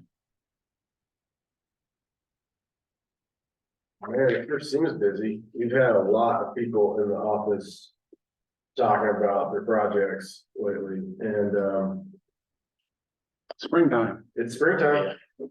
everybody getting excited, wanting to do something. Mhm. All right, do you have anybody got any questions about the water right application report? Okay, Where's the geothermal well applications? that is at the bottom in the grayed out boxes. Yeah, where There is is it? one. Oh, that Where was is at the Salish and Kootenai College. Oh, That is. for a new building.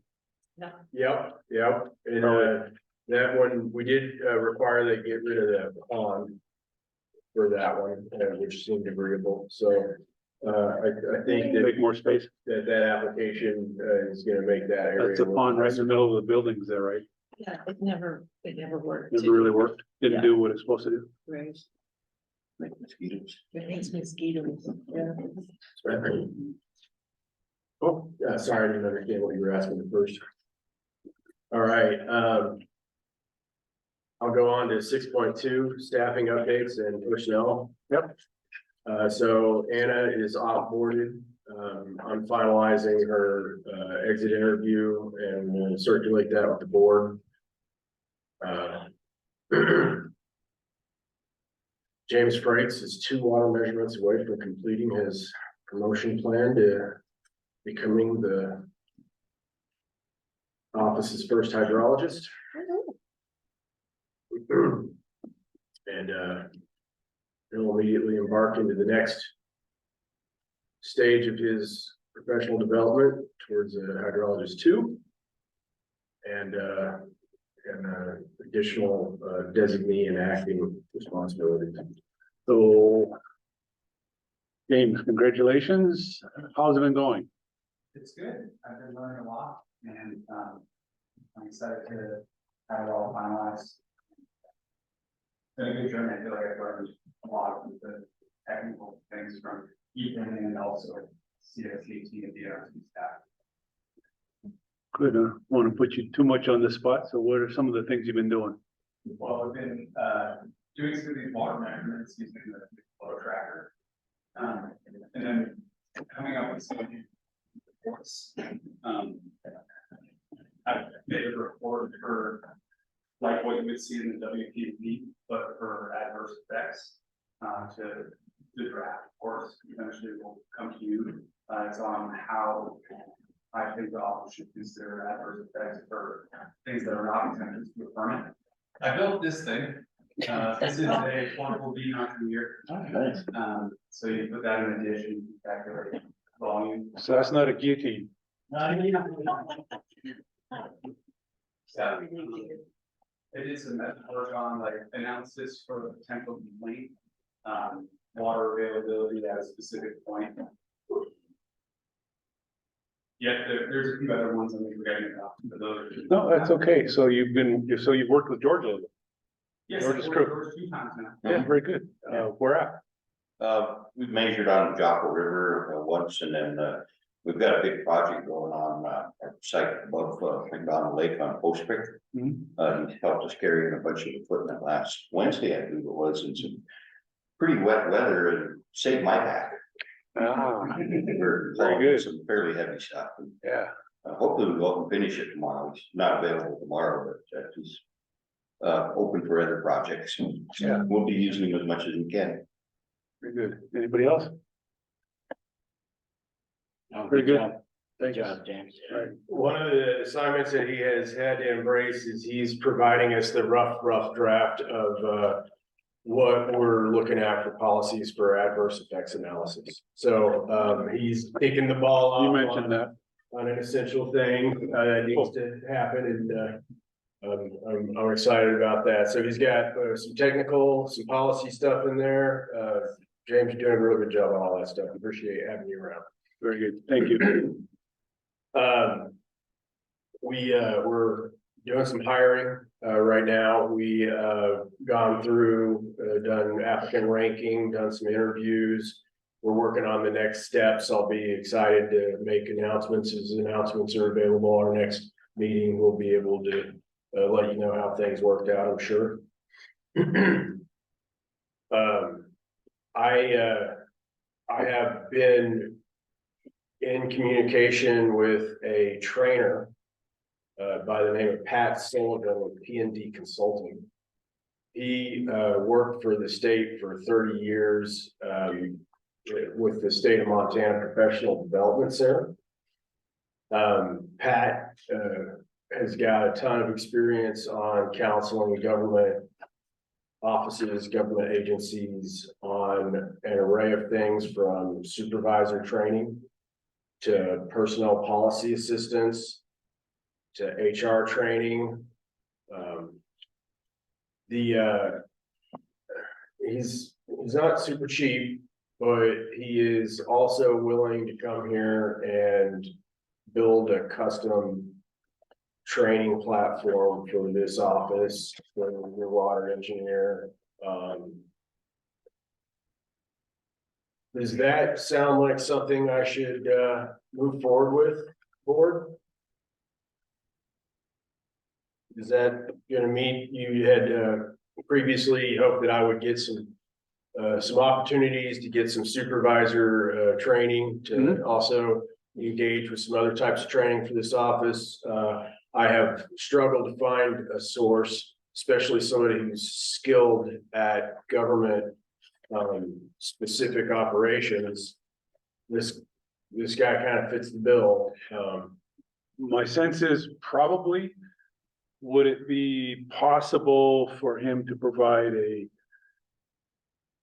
training outline, maybe a one-page something that we could look at just to say, yeah, we Well, his just for our information, if nothing else. here, his MO is that he wants to come meet us where we work and do an assessment to provide that. And so, like, to get to that level, we're, you know, we gotta like commit a little change. Have him come in, do that, and then provide us with a little bit of a plan. Okay? Yeah, that'd be good. Does he have a website or? He does, it's pretty basic, you know, and it's not his main, he's not really heavy on the digital realm. Given you can probably piece together 30 years of experience in the main sector, and then this is his consultant job, you know, and later in life. But it just seemed like a pretty, you know, a pretty decent solution.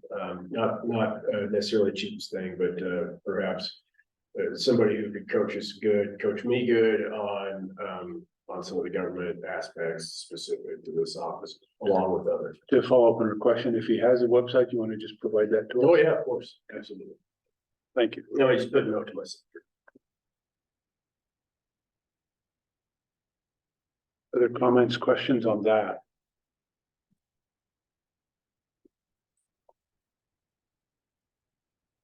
All right, as we, you know, continue down the road and putting the car together, and hiring ensues, I'm gonna push the board to put together another personnel policies meeting to try to move the personnel policies another handful of steps. So, this is trying to warn you on top of everything else we got going on. We do need to, get some additional clarifications on a few of those items. Unless you have specific questions about staffing and personnel, I'll move on to infrastructure. When you say you're about ready to hire, so what are you, who and what are you about ready to hire for? Our plan right now is to hire for water resource specialists. And we hope that there'd be an opportunity to train them into higher tier positions. We, as you'll remember, we cast a wide net to not being sure what the pool would be. We did not connect, I mean, we spent $1,500 on advertisements. As wide or reaching as we could. We did not connect with a hydrogeologist of any kind of experience level, or a hydrologist with any type of experience level. So now this hiring effort was for 2 positions, you know, and certainly not concluded because there's no offers or anything that have been made. It's gonna be moving target till things are buttoned up. Does that help to answer the question? Yes. Okay. On the infrastructure front, I said. We had some trouble with our website twice. The first go around, there seemed to be a plug-in malfunction. That cost us a few hours to get it solved, and then I think that it's possible they're still doing some investigation, but their solution to the plug-in function, which was to circumvent it, I think is actually what exposed the website to the cyber attack that it suffered. I have looked around pretty extensively, and it certainly was not only our website that had that happen. That is there were a number of other websites out there across the nation that have been targeted by the same type of attack. It seems to be remedied now. Why, I mean, yes, I'm just trying to understand, don't we have all the security? How did it happen, or why did it happen? I guess, maybe you don't know, I'm just, you know. Yeah, so I am expecting a report that I will of course share, and because I want to know why it happened too. and how, you know, how that exposure happened. Now, the type of attack that it is claims that it's a backdoor accessible because of the NSA. Whether you believe that or not, I don't know, but Oh, for what it's worth, I do know in recent, just as recent as just last week. Internet and phone services in the region went down. I don't know if it affected you guys, but almost everyone here, around here, out for like a day and then kind of came back. I do know the college has been hit by a few things in the last couple months. Continues to happen. Yeah. And, you know, we just urge that our IT folks are doing what they need to do to keep us safe. well, From that on perspective. yes, sir. On the success part of that, the CEO of the company was in contact with us immediately. We did learn that the backup planning strategy that we have for backing up all the information and reasserting control over the domain, that all went without a hiccup.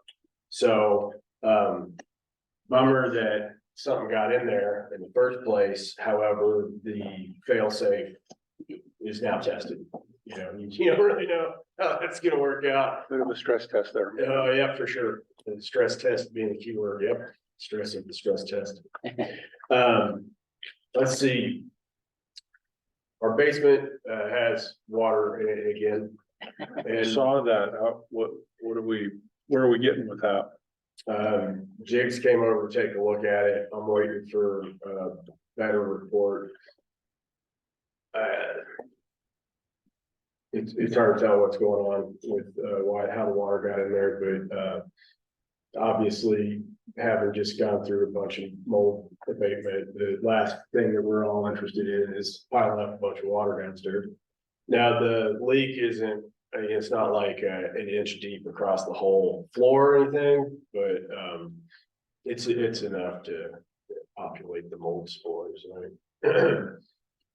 Did the sump pump quit working or something? I heard it come on while I was down there, but it seemed like the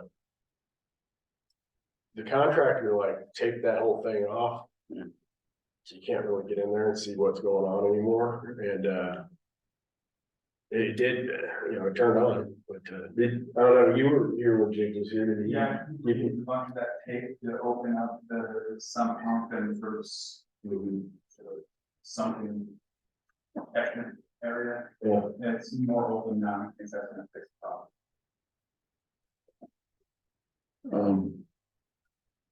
He's the heating and cooling guy. What does that have, the sump pump have to do with him? Totally good question. So, and also, I do notice that the one of the exhaust lines to the heater down there is still disconnected, right? So,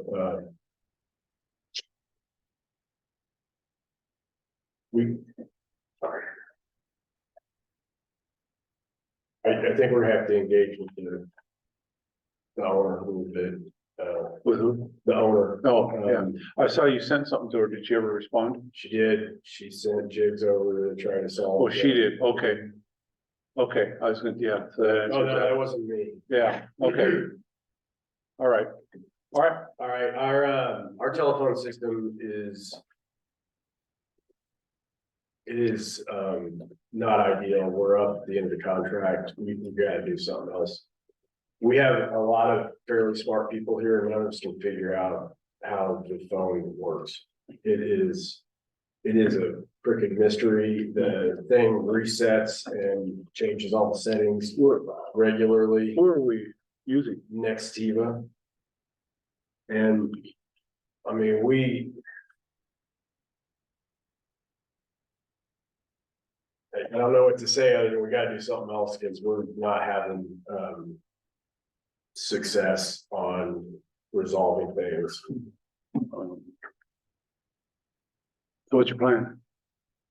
We're thinking about switching everything over to Teams and using computer-based phone service. You know, it's interesting because we said we went down at home, our internet and cell service are the same. So one went down, one went down. And so I was trying to figure out how to call them. Well, I couldn't call them on my cell phone. Well, I had a landline. So don't be afraid to keep a landline around. Well, these are VoIP. They're voice over internet protocol. Yeah, So if the internet goes down, the phone goes down anyway. yeah, but I mean, if you switch to, whatever internet service, computer phone service, whatever. Don't be afraid to keep a landline around. That's all. Yeah. Isn't it Ronan Telephone or somebody that's just right The over there? local, yeah. There is an outfit down, they got a payphone out in their You building still. You could just give out that number and just go check. That's creative. Chairman's got good jokes today, I like it. Who says I'm joking? Yeah. Oh, I got all excited. Saving money. Oh, work here. Yeah. Reach me out. You can't use our tribal system for your phones. We're independent. We're independent, so we've got to come up with our own. It's all us, baby. We got to figure it out. Well, we need to maintain this phone number. Yeah. It's on all the forms. Yeah. And it's everywhere, so whatever the solution is, just so you know, we have a lot of intention to maintain the same phone number. Okay, But we gotta do something different. all right. For a while, the phones just kept disconnecting at 3-minute interval. It's gone up to 11. It's gone up to 11 minutes. Oh, it's improved. Yeah, and it's not like we're not calling them, Yeah. we're trying to get that solved, so. Where are they from? the next Tiva people are, they're like a larger group, I think. So you don't know where they're from? Not really, no. When I called, our internet service the other day, I finally got through it. Finally asked the lady where she's from. She said, "Oh, I'm in Florida." Yeah, So, yeah, I know, India. I get it.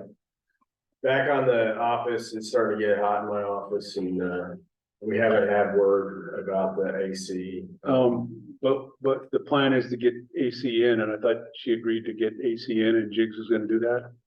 That's what I thought as well, but, as every, week goes by and there's no AC, I start getting a little more nervous. Can we reach out to him directly and just find out? All right, I'll do it tomorrow. And just, I mean, if he's the guy she's going with, the owner is going with, maybe we can just get an update from him. Yep. All right. We have a few of them standalone air conditioners, so you put the hose through the window, if that would help you, we could sure bring them over. Well, unfortunately, we don't even really have a window that you can open like that, and I'm not trying to like block good ideas here, but we have the windows all tilt. Yeah. They rotate over, so when you open one, it's real Put the cohesive. hose out there and put your duct tape. Right, Yeah, just put that flume in the. Yeah, that would work. there we go, should have made that in different dimensions. We'll buy a few. We'll be doing some workstation updates and probably some computer purchasing. That station is pretty good. This one needs, pretty major. It's almost, we consider that one to just have like the keepable walls. It needs all the other parts really. It does, well, I guess it's got the internet, connections there, but, let's see, Mr. Frakes, would you, do you have any other questions about infrastructure items? I just covered the website, the office building, telephones, workstations. Kind of riveting, I'm sure. Can you pull up the strategic plan document? While he's doing that, just a reminder, unless somebody else is interested in jumping in on it, I'll start working with Ethan to come up with a planned steps to get to an architect to start doing building planning, so. All right, that's exciting. Item 6.4, Chair and Vice Chair asked that we add a strategic plan to the agenda specifically. James and I have been trying to get things moving along. It's a work in progress for sure. And at present, we're trying to kind of capture a lot of the main sections, and we've currently actually ended up spending a lot of time on the water rights, the individual water right types themselves. And if you'll hop over there, because this particular part of the plan coincides with our virus work. And what'll be good to see here is that on the left side, we have the water right type. There's the numbers and the descriptions, and these are all of the types of water rights and water actions that this office will see, okay? And then across here, we have a listing of all of the things that need to actually happen for each one of those types, right? And so we need to have an application form, filing fee. This UAT is the test database, and it has to get fully developed into the UAT before it gets over into the production database. You see a lot of zeros there. We're still trying to populate a few of these aspects, but you see we got the virus reports. Those are your issuance documents, your abstracts. we've got, this is the part here where you guys are at, WP&P, right? Because each one of those types is gonna have to have its own unique set of policies that we'll have to integrate. Some of them are gonna be small. Some of them are gonna be like the 600 and the 606, which is the permits and the changes. Those are gonna be big, right? So depending on which water right type and the significance of that, you know, and a few of these guys right up here at the top, those are the state-based registrations here, and then these are the tribal registrations, right? And so those, you'll notice they have WP&P sections as well. We need to have not only an organized format in which we're gonna receive and manage those, but you know, you're gonna have to offer your buy-in to, you know, or redirection as needed, right? I haven't pestered Haley yet, but each one of these is gonna have OE appeals or hearings and then board appeals and hearings. So this green section, we have actually done a lot of work on that will be applicable. Just haven't populated it yet. Sorry, we're not, you know, work in progress, right? We're gonna need to have scanning procedures set up, storage procedures, these OE letter templates, which is gonna be like what we use as a standard to communicate with applicants. Like if they have a application defect, we have a generalized, you know, what's it, like 15 main, you know, letter formats that we use for domestic allowances, right? Then that'll blossom and there'll be more once you move your development WP&P, right? And then these OE decision documents, there'll probably be a few NAs in here, but that would be those you know, the findings of facts and conclusions of law when needed. Some of them are just as simple as signing the water right, like on a domestic allowance, right? There's not any real big decision, although we will have to have a denial letter if we're going to deny a domestic allowance. Hasn't come up yet, so we don't have a denial letter, I don't think, right? Still no denial? Everybody's withdrawn if when it got too messy. Okay, so this is, I know this is like pretty detailed, but this is actually what we need to get all this stuff, you know, in an organized fashion. And this is, you know, this is what folks in this office are typically keeping track of. You know, you're pushing this to document it, what we're doing. As you move forward with this and the rest of your documentation on your progress for this planning, strategic planning, today's chart, we'll look at it in the future and it'll be changed and updated, maybe periodically. Keep a copy of the old one so we can, you know, we get down the road, we're gonna say, well, what progress did we actually make, so we can see the difference. Yeah. It'll be good to just see a dated version now and then, just so we know, well, when we get to the end of the year, we can say, well, this is where we were, this is where we're at, we've made that kind of progress. I don't keep it simple, but that's the kind of thing I'm thinking. Yeah. And on that front, if there's any way we can do some sort of summary statistics that are meaningful without, you know, being crazy. Yeah. Cause you know, it's a spreadsheet, I gotta like keep myself my distance, cause I'll jump right in there. So, just a quick, maybe silly question, what's the difference between OE and EO? Well, it's whether it was old McDonald or young McDonald. I'm glad you went there. No, just a question. Oh, I see. Okay. Yeah, there we go. Look at that. And making improvements. So you're gonna definitely be on the subcommittee. All right, or committee, excuse me. And so we go back over the main section. And I mean, James and I were even working on this driving in today, right? And just trying to like add the staff. Drive safe when you're doing it. Well, only one person typing while the other sometimes if I'm driving by myself, I'll also type. But we do have, I will show you is this is what we've got for our positions here at this office, and you'll see that there's one, that's, we're not sure quite, if we're gonna end up with this position.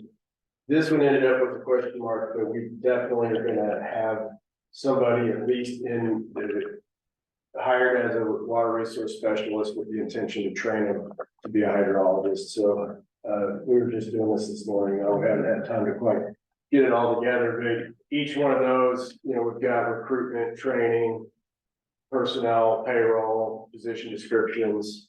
Every person that comes in here has got a whole little package of things that needs to occur. Yeah, the target. Or organizational structure will be important to initial information on the building planning too. I think so as well. If you go back up to the top a little bit here, Mr. Briggs, like we have a bunch that you're gonna see this, right? And these are just things that we think they're just ongoing, right? I mean, you don't like finish application reviews, We would hope that there's a landing spot. We recognize that, that the WP&P would be a living document, but there's tweaking and then there's drafting from scratch, right? We're looking at some of the policy stuff as like, there's a landing spot of where it's mostly together and it'll shift over to, kind of a ongoing status when we are editing as needed, as opposed to creating for the first time.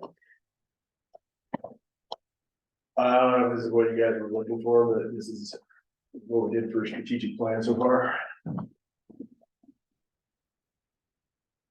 Good start.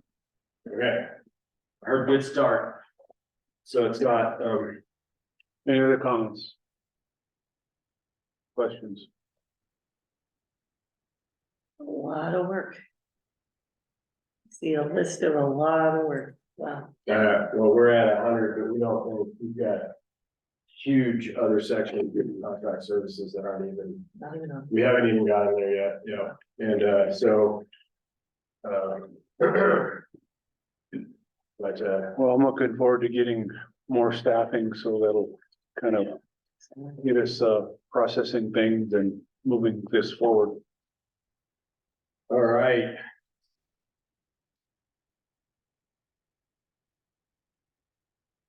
Item 6.5, budget. I have some budget stuff for you in your packet.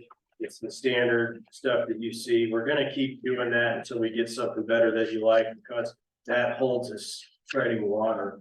Today, I am gonna add some information to let you know that I did meet with our contract services about what she will provide to the office.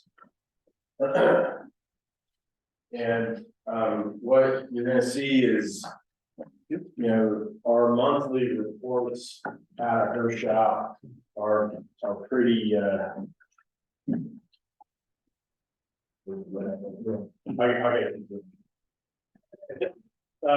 so the first page, these monthlies, that's kind of what you guys negotiated with the original contract. And this is tough for us to manage. It's gotten better since we switched over to having digital access to the bank account, but it's real basic. And it's hard to tease the kind of detailed information that we need out of this format. So what I do have is there's a couple of pages on here that say new at the top. And that just shows that that's about as much as I can get her to budge on providing just individual line expenses, which is what I really kind of need her to give us. A couple of other things came up that I think are significant. One is that, the QuickBooks file is at this point considered by her to be kind of her own proprietary thing. So if we were to, go a different direction or something like that, that we don't get that product and we don't have access to run our own reports from it. I am currently investigating what it takes to run, like get our own QuickBooks and maybe rehouse that in an online fashion so that we could actually just transfer what's already on their software account into our own software account and then be able to do some in-house reporting, which is what I think we're probably gonna have to get there, okay? This is a learning curve for me. There's some stuff I don't know about with QuickBooks, which is like most of it. QuickBooks is not something that I ever had much exposure to. So I have, we do have somebody in the office who's, hopefully assigned to help us with that, but she's been on leave a little bit lately, and she is also the only way that we've been able to convert the actual expenses that come out of the payroll shop to, the budget projections that we do use. Now, the one thing I was successful on getting moving forward with is I was able to get a spreadsheet, an Excel spreadsheet output for payroll, which has been a huge hassle for me because the QuickBooks payroll reports that we get are they're structured in a way you can't just pull the information over and then combine all of show us what the taxes are, what the payroll is, what the mileage expenses are, what the workers' comp, all these things just to give what I need to have, what you would like to see, which is those individual breakout items.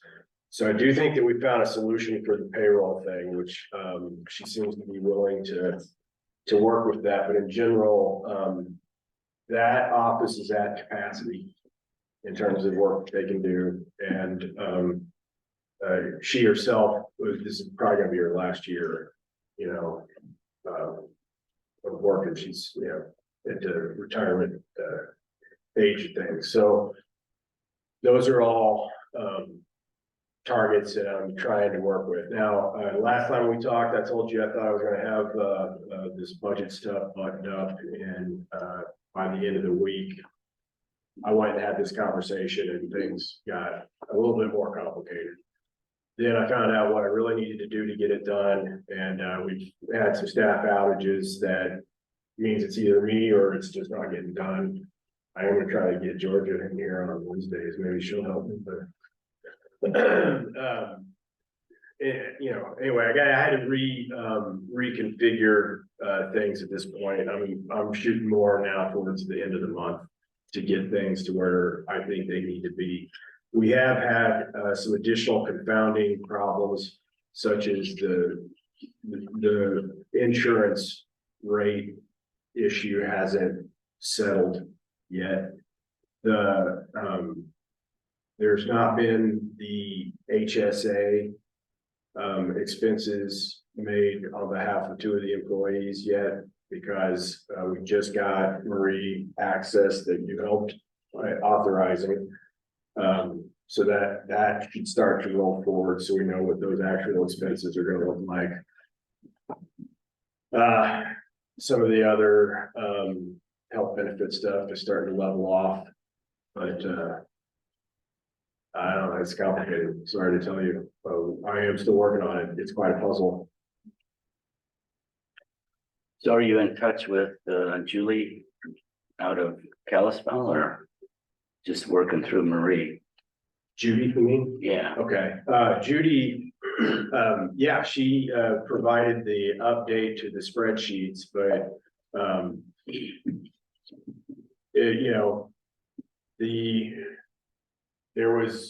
there's been like 3 iterations that she gave Marie of what the expenses were gonna be, and that caused, if you're in the accounting realm, those rate changes it takes Marie a while to circle back and balance after taking money out. So You're looking at me like I'm talking. No, Okay. no, you keep going, So, but I'm more wheels turning than anything else, I've got some, well, I mean, I can see why that county, budget that you shared with me, I mean, that was created by a financial analyst. I can see why the county uses a financial analyst after, spending time here, cause it is, it's turned it into kind of almost a full-time effort to try to track down the expenses properly, but, okay. you know, I had hoped I was able to just go over there and get, a monthly output with the pretty basic spreadsheet that has the date and, you know, the item, the amount, the vendor, something pretty straightforward. And, the closest I could get was that new, thing here, and you'll see one of the hassles that we run into is payroll is all conglomerated together on there. A lot of the, QuickBooks items, they're not really detailed out. And then when she runs these reports, it kind of gives, some of the outputs are a little cryptic. So you referenced, so you provided some information. Well, when we originally signed up with Marcia McMillan, Judy, I can't remember her last name right now, Judy was the administrator, so she's the lady in Kalispell that administers the policy. Yeah, this is a different question. I'm gonna help you guys get on the same page here. At one point, you gave me an example of the kind of monthly budget that you wanted to see. Yeah, And it was from the county. right. And- Well, I gave you two county ones and another third one. I can't remember where that. Do you have those? I don't know that I saw those. I probably still. I have them. I can push them to you if you'd like to. Well, yeah, because the reason I was looking, I don't know if I'm puzzled or mostly. I have some thoughts about how the detail is important, but we need to get to where we have a fairly simple, Yeah. monthly or Annual budget. monthly, yeah. Budget and expenditure breakdown that is probably less detailed than. Right, exactly. It's big line items. Yeah. So, yeah, let me take a look at that and then I'll, actually, what's rattling in my head is what the tribal programs use. And so I'd like to pull some of that out and I don't want to emulate that, but certainly there's some pieces of that I think would be useful. So. And by the way, I'm crystal clear on what you actually want.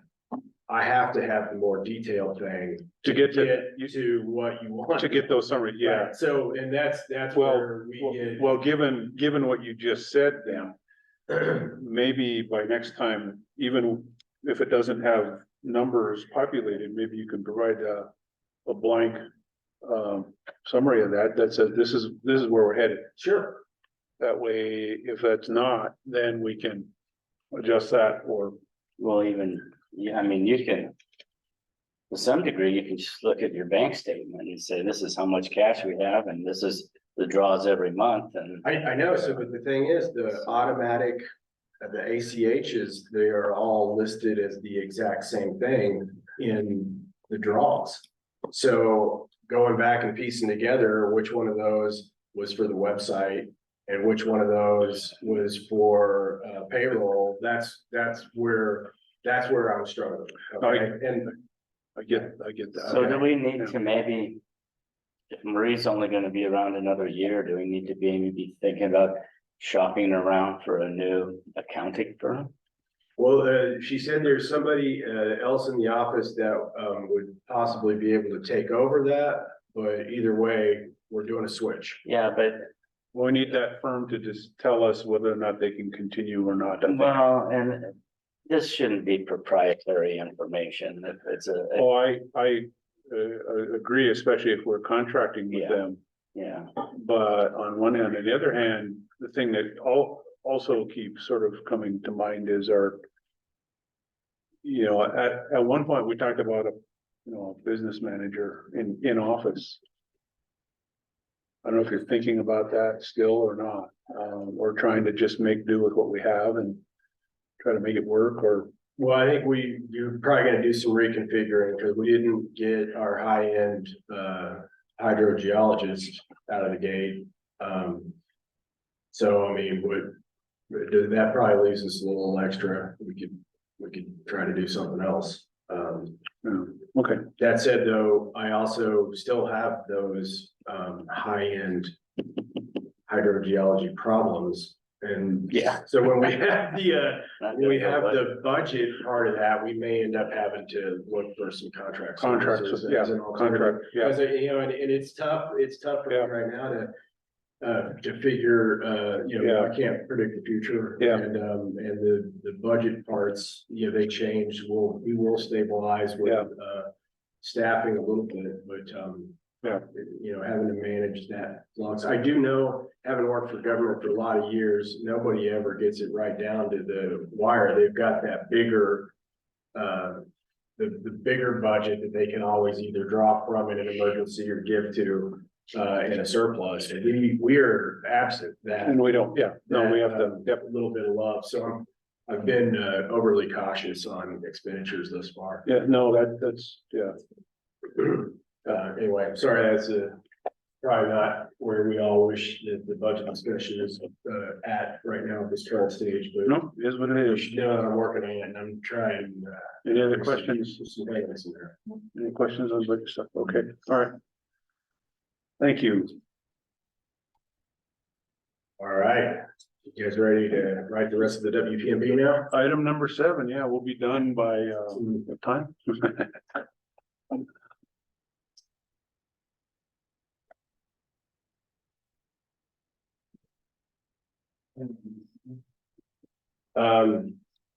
I would like it if you would drive.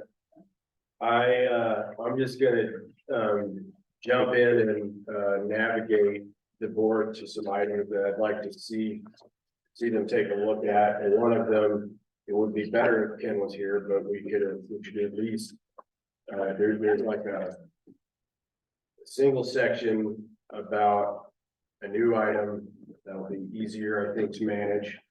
And you guys could get it done, and then we should just circle back, at least as a reminder, to look at some of those domestic allowance sections and, you know, look at what I've given you, okay? Just as a recap, because if you need something else between now and the next time, this would be a good idea, opportunity to identify that. So if you can go to the color coding.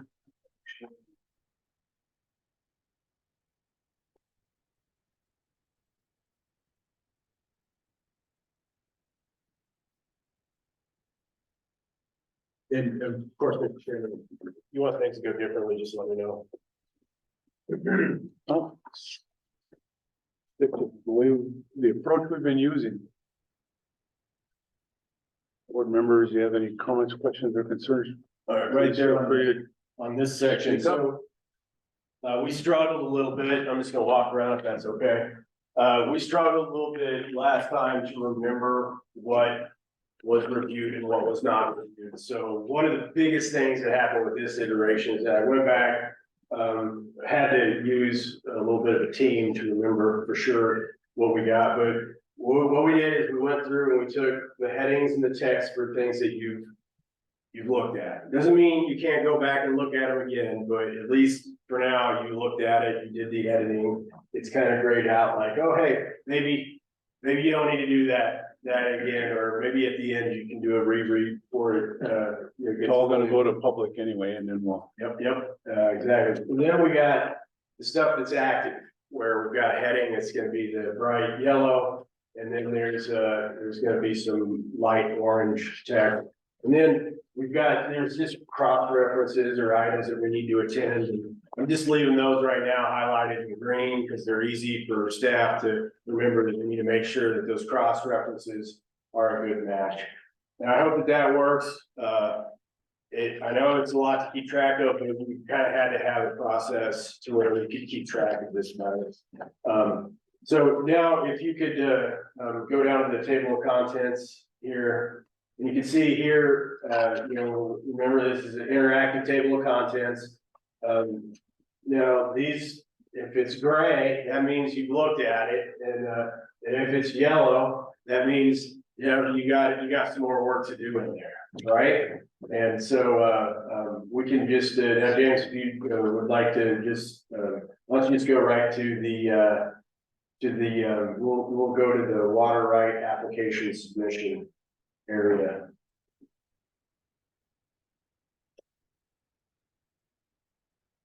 Okay, and so this is in, I think there is some section in here, right, that's still, it's just these green sections up there. I go back up to the green sections, the bright green sections.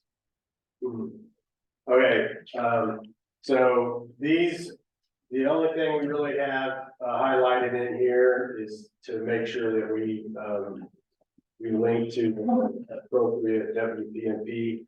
And we did actually, as a group, kind of look through most of this section already. I had some notes in here I was able to clean up after the last go around that required a few new definitions. But generally, this is like not one of the main sections you have much work left in. We'll keep scrolling down, sir.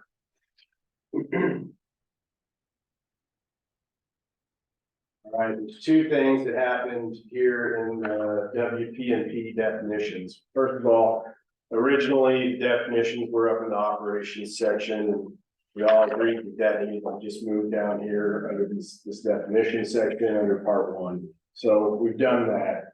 These grayed out ones, you've gone through connected, you've gone through corporate ownership, and at least at one point you guys were okay with these definitions. This one's new. So one of the things that has come up on multiple cases is this idea of how folks might use seepage water. And in this case, this is not to be confused with like groundwater seepage where you dig a pond and it seeps in with, this is like a different type of seepage that kind of comes off a ditch, or it's part of a diverted flow, which is not consumptively used, which slowly, seeps underground and eventually returns to surface or groundwater. And this definition is generally taken from the administrative rules, okay? And there's a little bit of modification in here. Is there a way to get it all definition? There we go. And one of the important things to look at is that, water users could appropriate it, but they have no legal right to the continuance of seepage, okay? And so that's an important thing to think about. We have another definition that's added in here, right down here. This is also from the administrative rule, and this is in the administrative rule, it's wastewater. I've changed the name here because our ordinance uses waste and a waste of water in a pretty specific way. I wanted to kind of avoid that confusion, so I changed this to ditch tailwater or tailwater, which is a colloquial term for now I do also recognize James picked up on the right way. Sometimes tailwater means down below reservoir, right? But and some other things. This was the first run at this, so if you guys have better words, I'm all ears. But this is similar to the seepage water in that anybody who's using that water doesn't really have any control over it if it was used by another water user. So they don't really have a legal right to that continuance. And the reason that these two new definitions are in there, James, you could scroll down to the next section right here under the standards for applications for appropriation rights and changes in use. Is that what I'm proposing you adopt here is that we will not actually issue a water right that's entirely predicated on these types of uses, and that seepage and tailwater can't be used as like, this is the main physically available water. Yes, sir. There's some upcoming projects, where they're gonna be, Joppa K Canal, some of them, they'll be putting them in pipes. And it's gonna affect quite a few of the water users in RV area, so, that's probably gonna be used quite a bit then. You're probably gonna get some complaints. I could believe that, and in that case, that would be an example of why we should not issue new water rights predicated on, where the main source of supply is seepage or ditch loss or, tailwater, something to that effect. Now, The issue wouldn't be whether, well, maybe, but based on that, the issue wouldn't necessarily be issuing a water right for new use from that, but that there are people already using water created by seepage. And when you stop that seepage in places like canals, individuals are going to potentially be impacted and have a complaint about the effect it's going to have, either on surface water or groundwater, and a lot of times groundwater. And wetland areas. But wetland areas are gonna be a little different, but yeah. It's not gonna be new, but it's gonna be impacts from stopping it. and just to be clear, now this still allows the commingle of that type of water with your existing appropriation. There's no like, I'm gonna have to quarantine off the ditch water from something, that's not the intent here. I hopefully drafted that effect. It does, however, suggest that, you're gonna have to tell us in your physical availability analysis, this looks more towards, permitting and changes that your main source of water, because you will have to show the water is physically available. I'm gonna ask that you show that it's not just ditch seepage, that you have physically available. So this is my suggestion about how to handle. And this is actually a little different than what the state does.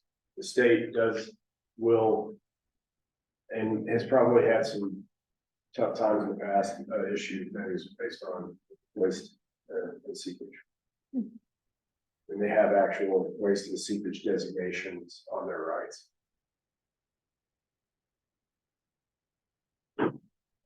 Thoughts? I like it how it is. This is the easy one, maybe.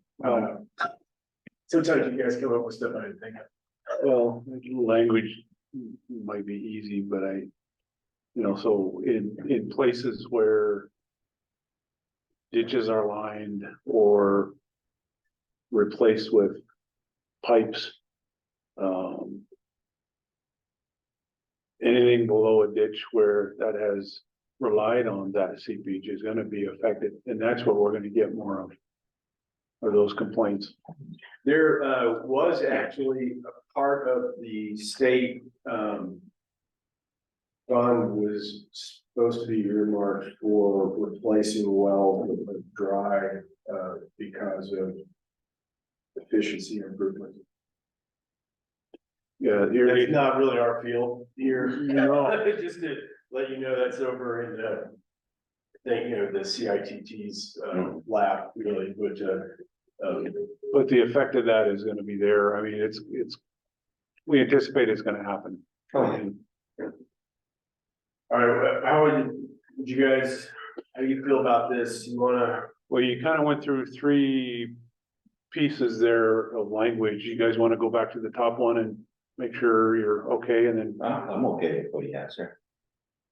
I just had some wordsmithing. Yeah, let's do it. Is that appropriate to do? yeah, go for it. So it's not on this one, but the one up above. That definition, okay. So the sentence that says a typical example is. I would go right to what the example is, not to how it's created. So I'd just say a typical example is. More water that can seep into the ground due to. Just put what it is at the beginning of the sentence and then you can explain how it is created.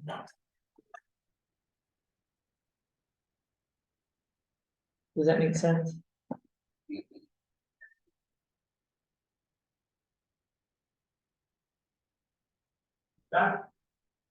Read through it.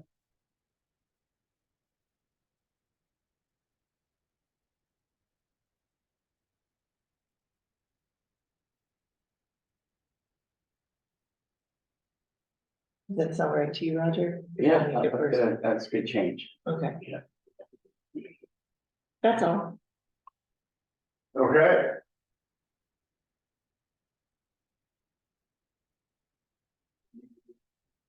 Typical example is more water than can seep into the ground due to an irrigator who turns into the individual, no, this doesn't make sense. So you would just say, I'd get rid of a typical example is. And just say tailwater is.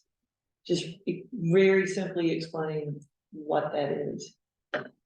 Tailwater occurs when there's more water than can seep into the ground. Yeah.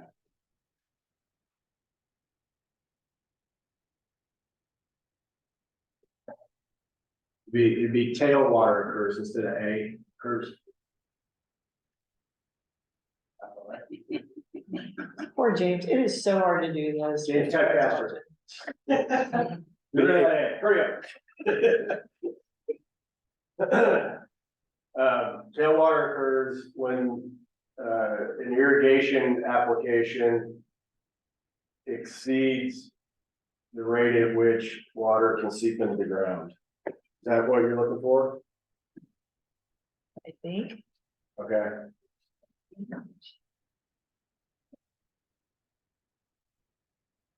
Sometimes tailwater is wastewater.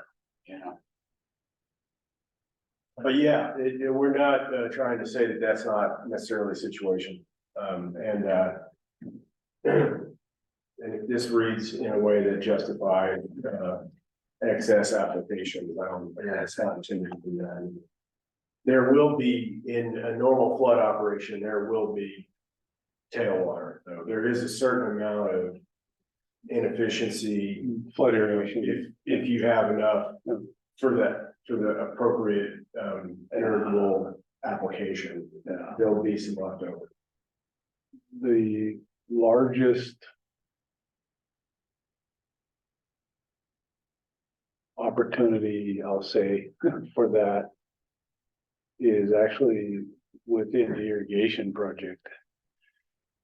There'd be some outside the irrigation project, some private users outside the project that, you might run into, but the largest is The wasteway the ditches project. are Yeah. substantial. Yeah. Well, and how its water is applied. All right, we'll double check this and make sure that it reads right. Tailwater, There's still something wrong. Tailwater occurs when an irrigation applications. it's just application. More than can seep into the ground.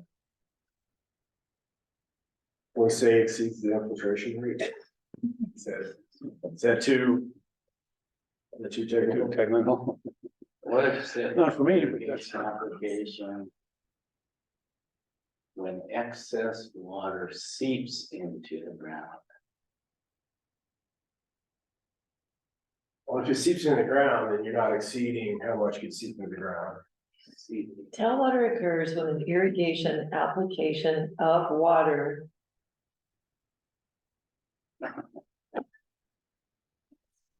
Exceeds what can be absorbed by the ground. Thank you. If I can understand it, anybody can understand it, right? So Be absorbed.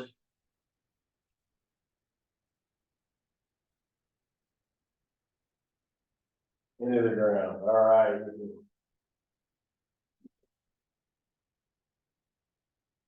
Pull out your textbook.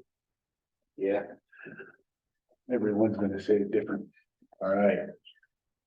Did we get you there, Jordan? No, that looks good, yeah, Okay, you got me there. excellent. And, I liked how you dropped the date underneath these. You know, when we did this previously, that format actually made things easier, when we went back. And we can reformat the color and stuff later, but, and you dump it under both those, definitions and then that one section. Again, not trying to go faster than you're comfortable with, but that's what, I'm trying to read the room. That seemed like we were good with this one. Don't worry, we'll get to something else. Yellow. In a minute. Well, I was gonna ask you guys, I mean, go ahead.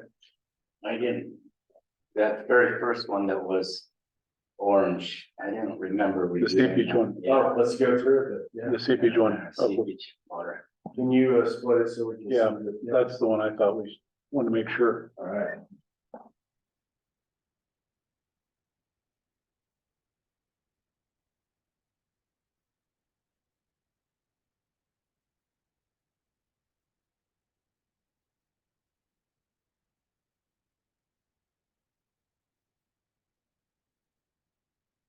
This is like a copy and paste exercise out of the administrative rules, by the way, just. Is it just me or I'd get rid of means that? Part of the diverted fund. Okay. Don't just take my word for it. Well, I Usually think in a lot Kansas of City them here in have- Georgia, you can't take that out. It's just, We have the means. this is a definition section? Yeah, They have that means. like we can, if you guys don't want that, we probably need to do a little global. Yeah, I would put it back in, I think. But put that one back in, if we do change it, we can change, we'll just have to give it a check. I'm not saying we shouldn't, but.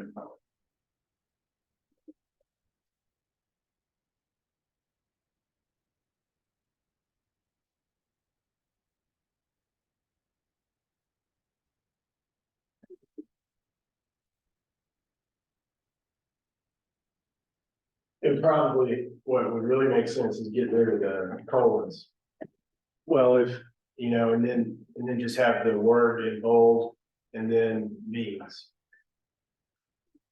that would make it a cleaner sentence, but if it's a definition, you're defining seepage water or seepage.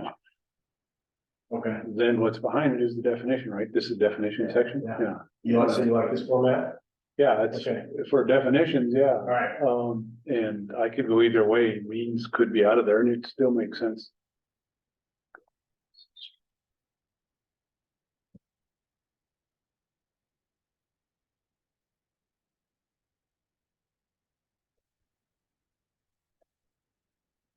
Okay, actually, she's kind of part of moving all the leaves there. Well, without getting too picky, you could even start that part with the word diverted. Yeah. Yeah, Means that part of a, just get rid of, say diverted flow, which is not.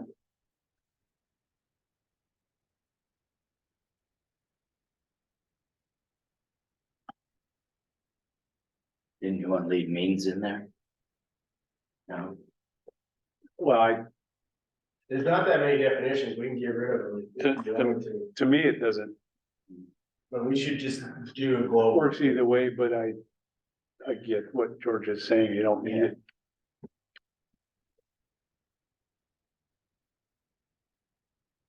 That's just old English teacher, but I had Ken sit here and explain, that word needs to be in there for this reason. And I'm like, oh, I had no idea. Well, Ken can have his say, and I don't know how old you think you are, but you're not an old English teacher.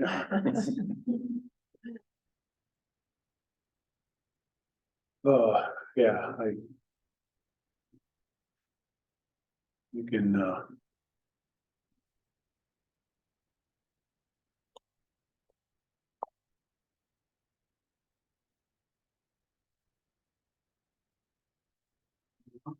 You can put behind me and say, leave it up to Ken. Yeah, ask him.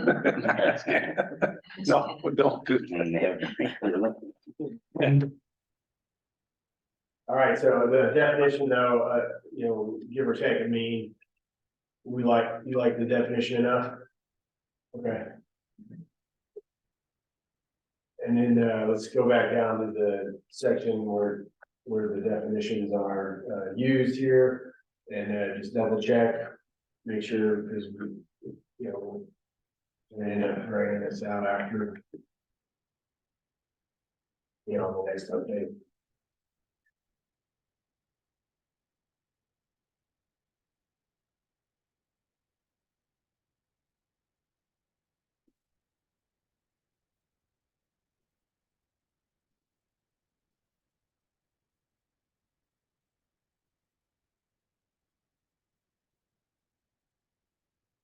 Oh, good.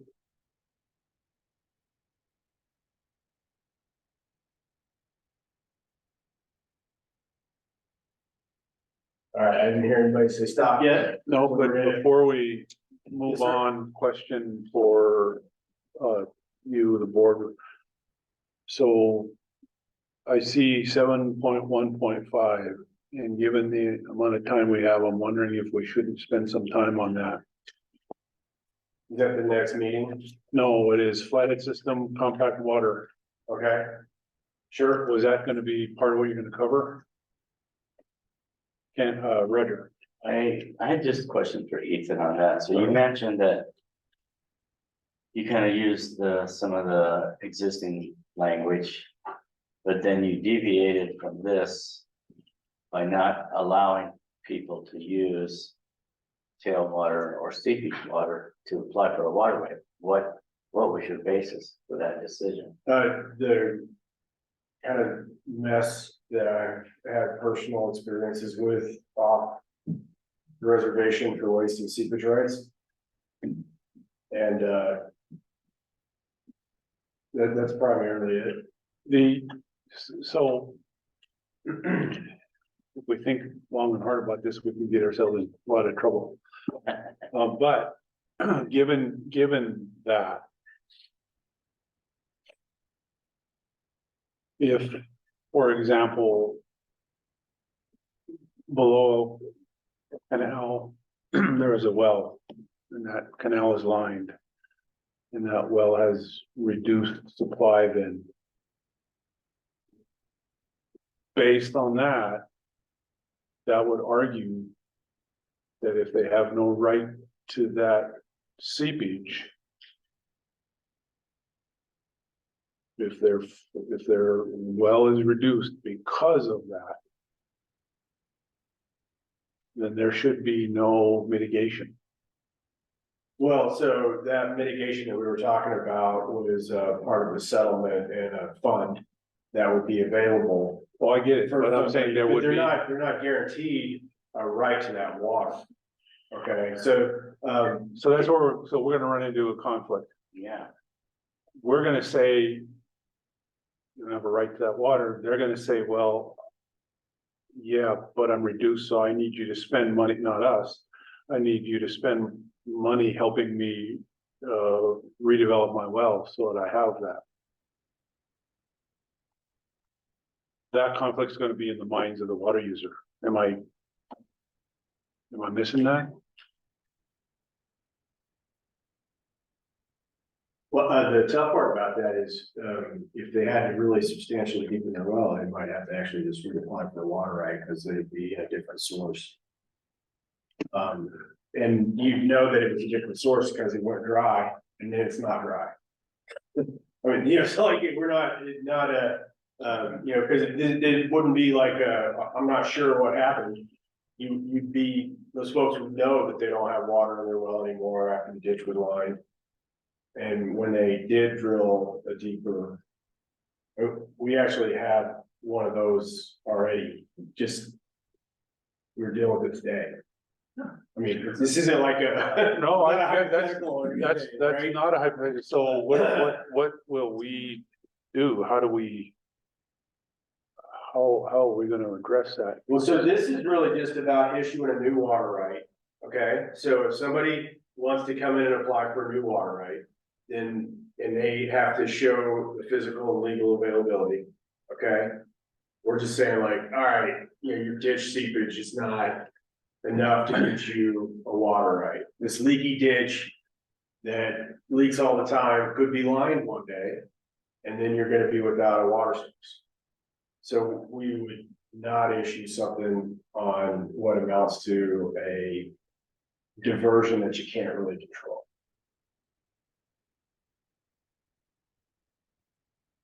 But it doesn't really affect how we're gonna handle those situations where somebody's well dries up is, I don't think that this really plays into that. Because that situation is a different kind of situation where it doesn't matter what this paragraph says, their well doesn't have water in it anymore. They're not in a like, oh, you know, do I have to deepen my well because, or can I deepen my well because of this kind of thing? Well, I just, you know, so the compact technical team, have they had this discussion? Yes. Where are they landing on it? Well, they kind of came up with what you're saying there, that senior water rights and stuff with the tribe. They'd have to put in a permit and deepen their wells. The CIIT, is that what you're talking about? Yeah, Yes. yeah, I talked to Casey about it and he said that's what he told me. That we were covered, and because of the seepage, when this happens, if they get affected, it just means that they're gonna have to deepen their wells to go down deeper and get more water. From what I understand, the tribe's protected. When's the first? K-14, I think, is going in this summer. Oh, That'd be like McLeod Road and the one that connects, well, McLeod Road coming around the corner. we'll know in the course of a year Yeah, then. Because I suspect those water users are gonna be wanting to. yeah, when I asked Casey Challenge that that liability. question, he said that, you know, that's kind of like their problem. The people with the wells. We'll see. Okay, That's kind of what I said too. Yeah. It's gonna be interesting. yeah, Yeah. we'll see. Okay, yeah, And there's quite a few more planned, you know, we're doing extra measurements, the K Canal itself at the Goose Canyon. yeah, We're looking at putting some weirs and doing a seepage study there this year to prepare for like in another year or two for that one. yeah. Oh, interesting, yeah, okay. What's really interesting about that one is you guys are gonna have to be careful not to drive to your own land. Yeah. Cause that's all tribal pasture, the Mhm. K Canal, and so. If you make the pipe too small. Then it just did a little ways past Yeah. Goose Canyon. Yeah. Spring But they Creek, use it for irrigation, flood irrigation after that down to the fields. yeah, Spring Creek, I'm gonna need some air quotes around flood irrigation on. Spring Creek's never really affected though, is it? Have they noticed much of an impact at Spring Creek? No, Yeah, so it's pretty steady. yeah, It's gonna affect a lot of things. yeah, Art Sukla was talking about weed abatement. Seepage has kept knapweed down. Right? So you put having the seepage, ground's gonna dry out, you're gonna have knapweed pop way back up again, so it's, here we go, right? Here's- It's kind of like letting all those golf flies out to kill the knapweed and then increasing the earmouth population and having huntavirus on the rise in Montana. The lady that swallowed the fly, wasn't that it? Like the old lady that swallowed the fly? Yeah, this is Yeah. ecology, this is all like, bring it, we'll teach about. take your students out to the field and say, there it is. There it is. So we'll, tell you what, we'll leave this as a note and we'll, do a harder review and make sure that we're not inadvertently doing something that would potentially affect folks. Generally, if there is some desire from this body to allow for people to deepen a well without a new water right application, you should let me know. Because, you know, folks who are typically drilling a deeper well are typically hitting a new aquifer. that's down deeper, and, you know, they're in search of a more reliable and oftentimes cleaner water source, which is in fact a different source of Well, it's supply. a different reason though, also. I mean, it's a different reason for a well going dry. I mean, climate change is gonna affect that all out. This is something that's pretty direct. The only question is whether or not you got individuals that are gonna be willing to challenge it. So, yeah. Okay. But again, this is really supposed to like, this is the standard for a new, you know, application. So, you know, Okay. applications for appropriation rights and changes, right? So trying to be a little limited in scope to Yep. to just that. All right. Do you guys want to jump to the 7.1.5? We probably should, given the time. Let's just, because I think that'd be, unless there's one of these others, you absolutely need us to prioritize, let's do that. I was gonna drag you through the the domestic allowances, but whether that's fine, let's do you're looking at flathead system compact water? Is that the one? Yeah, Okay, so good. I think we haven't really had a lot of that discussion. At present, it's pretty Probably small. Now, James, I didn't prep you in advance. You're gonna need to open the water right abstract for the flathead system compact water right. And we'll also look at the section in the WP&P. And probably ultimately look at that spreadsheet that we created for monthly diverted and consumed amounts. So the flathead system compact water is, you know, I think that's probably the biggest water right in state history. It's huge. So with the 128,000 consumed acre feet that can be used. The water itself can be sourced anywhere from Hungary, of course, down through the Clark Fork out to the where it flows out of Montana. Can be used both on and off the reservation.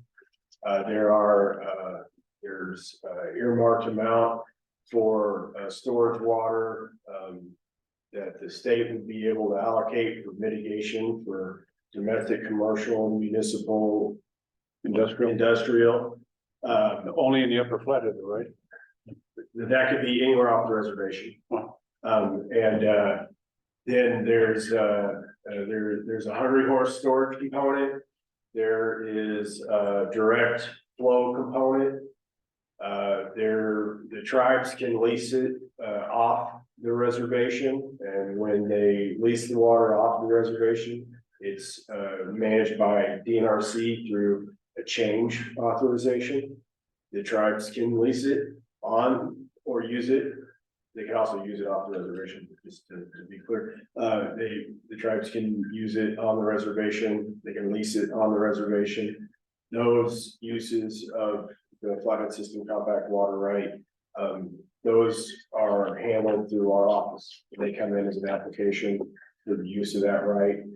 We need to have policies that'll set up what we're looking for. That is a clarification within the binding governance of both the compact and the ordinance, because that water right has got information about it in the compact, got information about it in the ordinance, and then it also has substantial information about it in the water right abstract. Okay? You give me the hand up. Oh, yeah. Go ahead.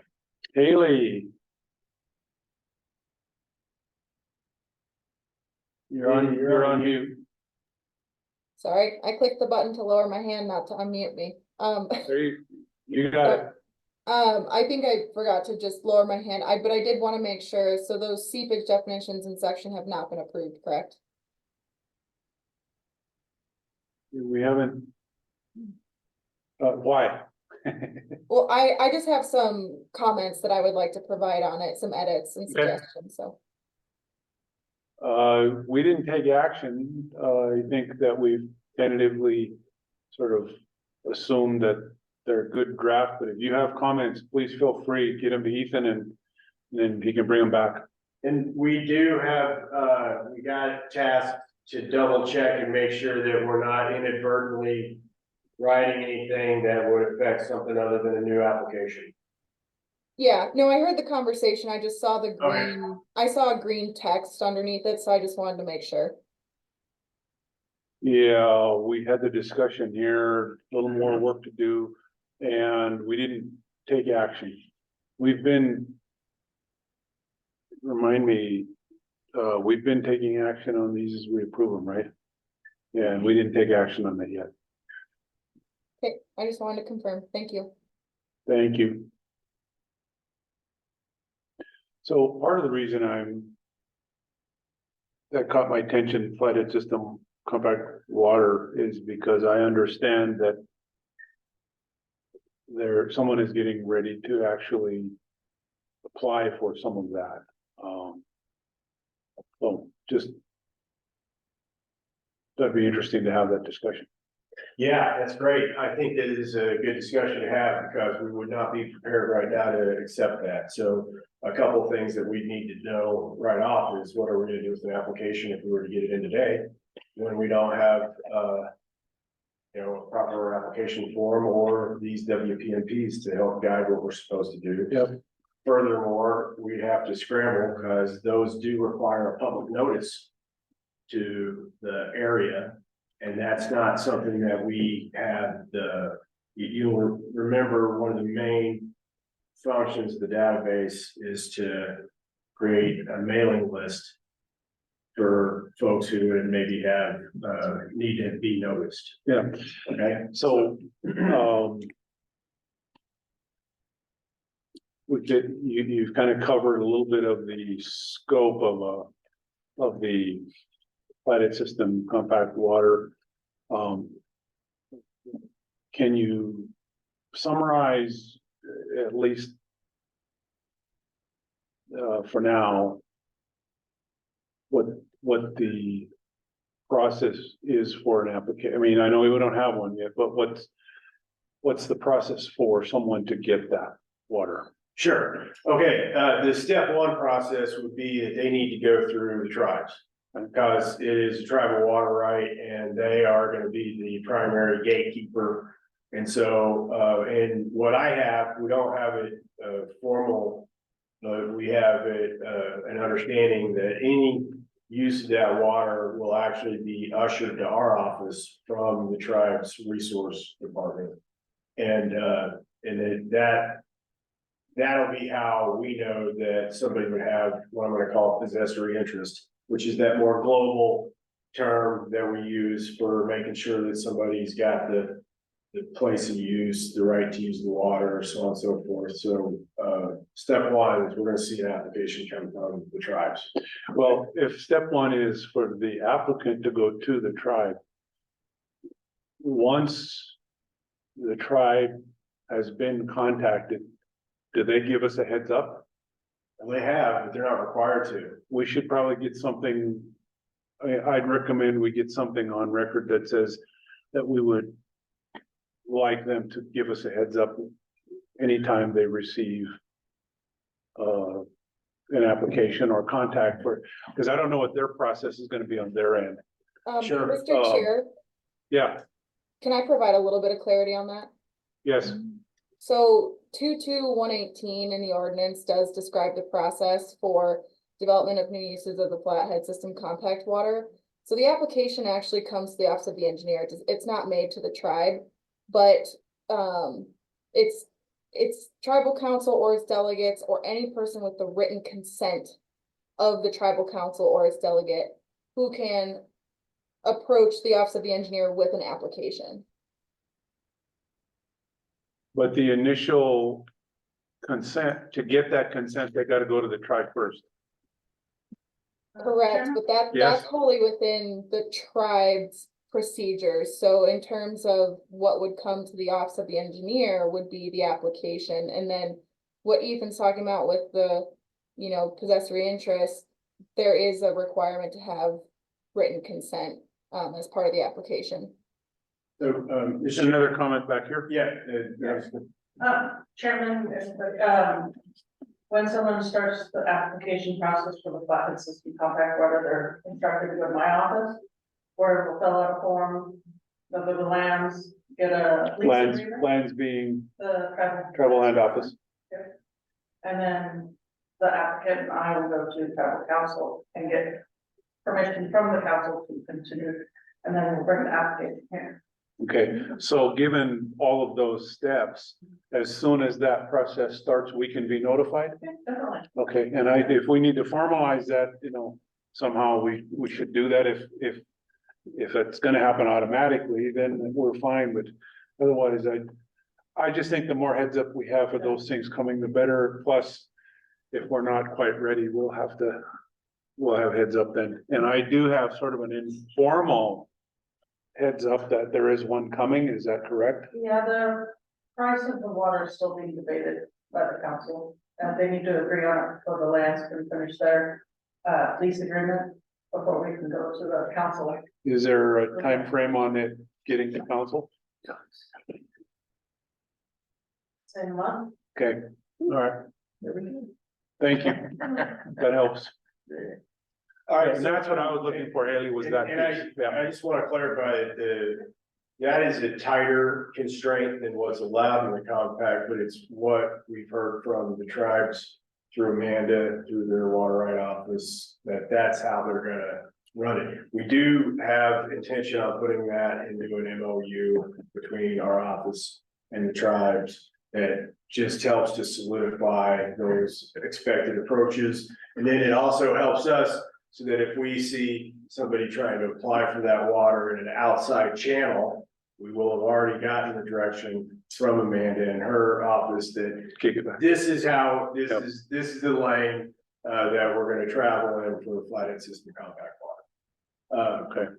Okay, so step one for somebody they've got to get through Amanda's office. And then we would see something, the application form would actually be from Amanda's office to our office. And at that point, what we have here are the things that we've identified by going through compact and the ordinance and the water abstract to find out what do we need to have, you know, demonstrated to this office in order to like pass one of these things through, right? And so the abstract asks for these things right here. Okay, that any use of the tribe's water right. Now, we've tried to provide some additional technical assistance on that item. James, you gotta, oh yeah, we can show the actual language. It's always easy to read all caps for me.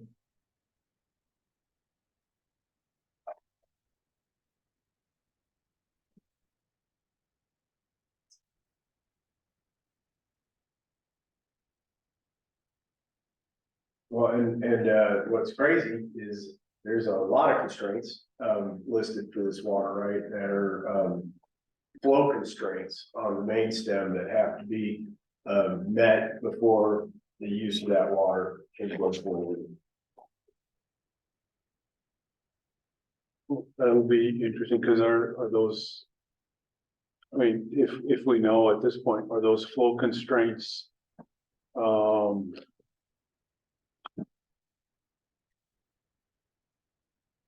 do they only apply to the application process, or do they apply to the time period during use? They would apply to use. So if the flow conditions are out of They gotta cut the back. compliance, then it wouldn't be eligible for the use. There is, however, a portion of that water right that's predicated on stored water.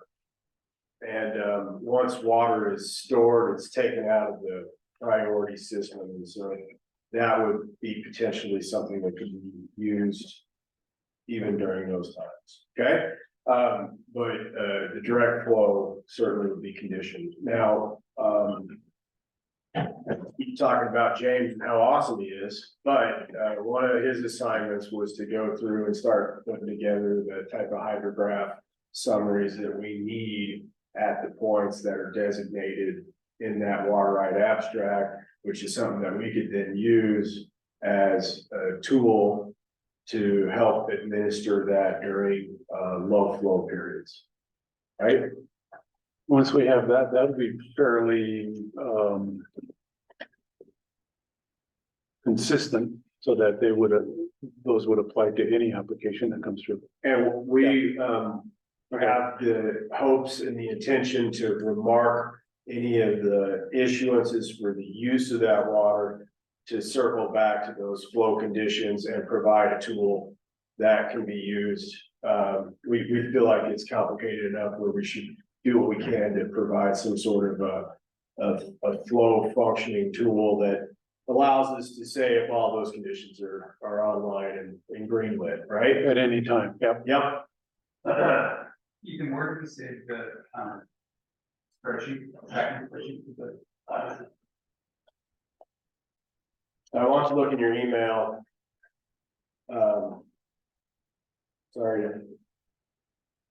We got too many things. And if you type in your search bar, flathead system compact water. Look for the chat at the form. Oh.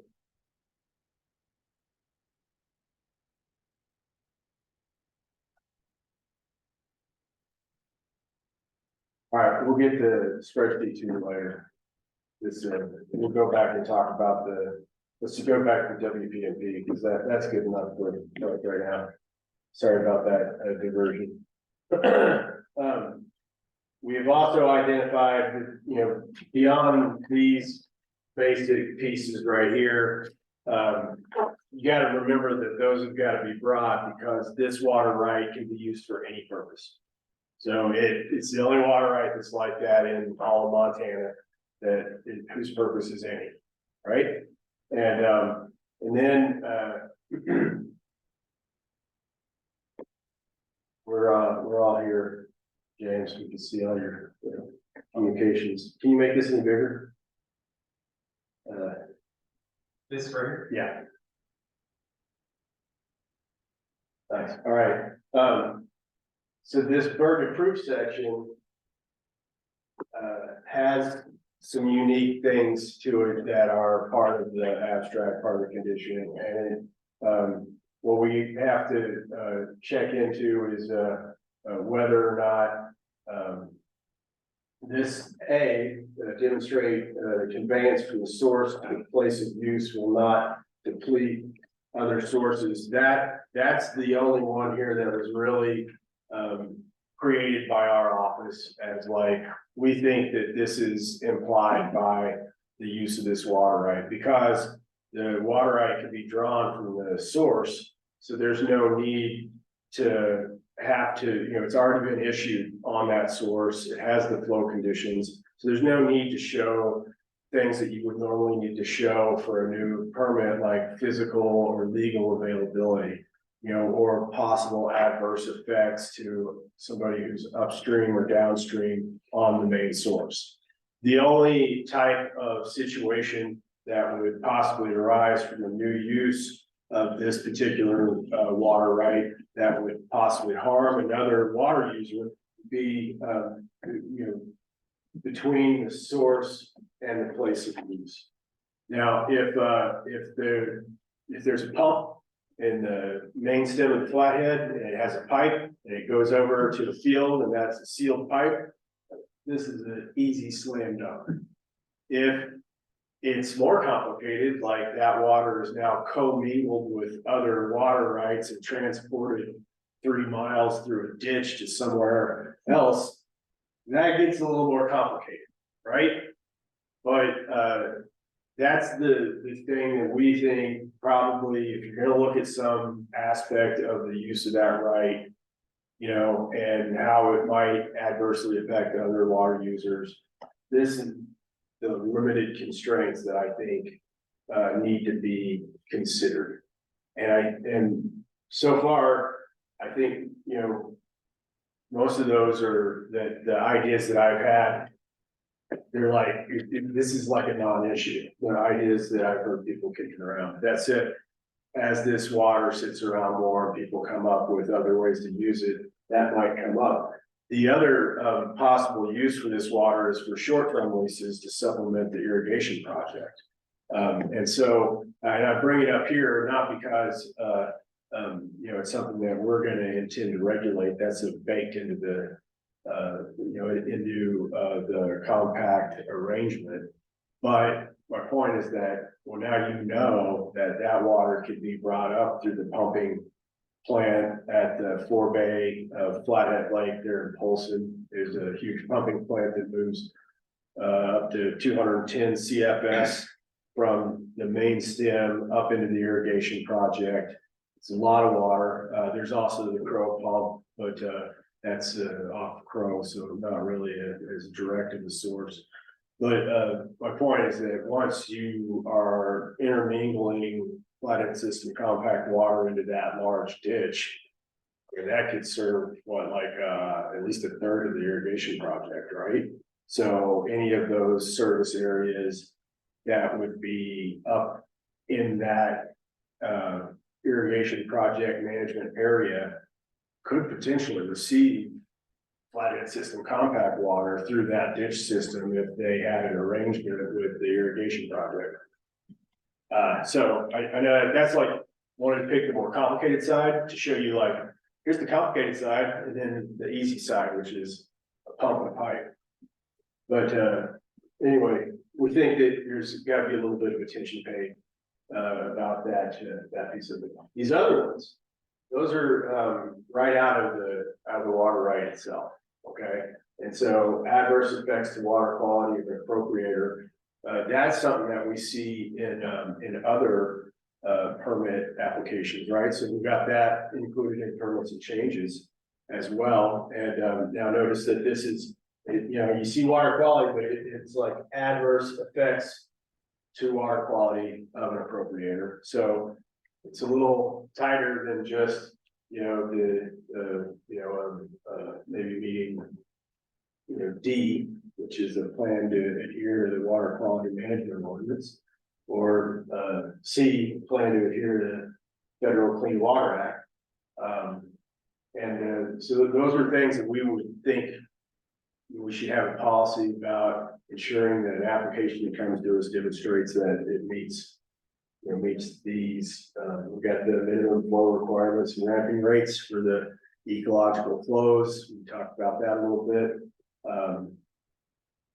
An adequate means of diversion is just that's a general thing that we're going to look at. We're going to double check to make sure that it's something more than an orange tarp and a crooked stick.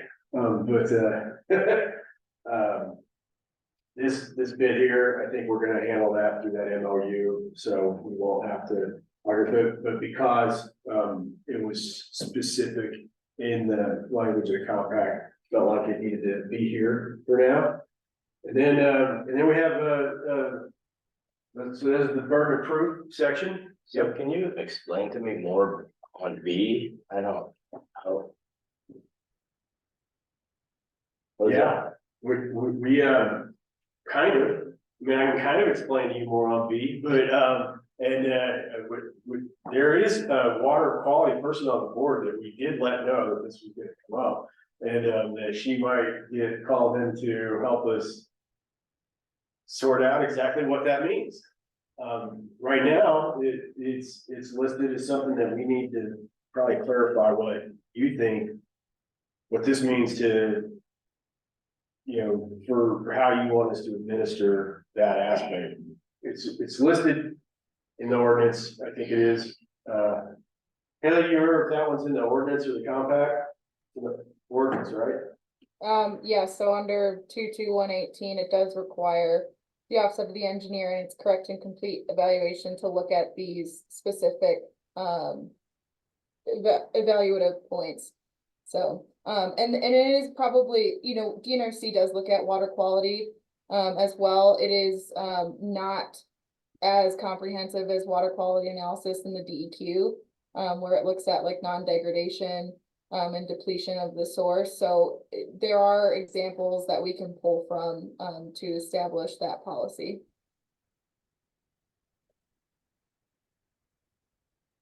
Roger?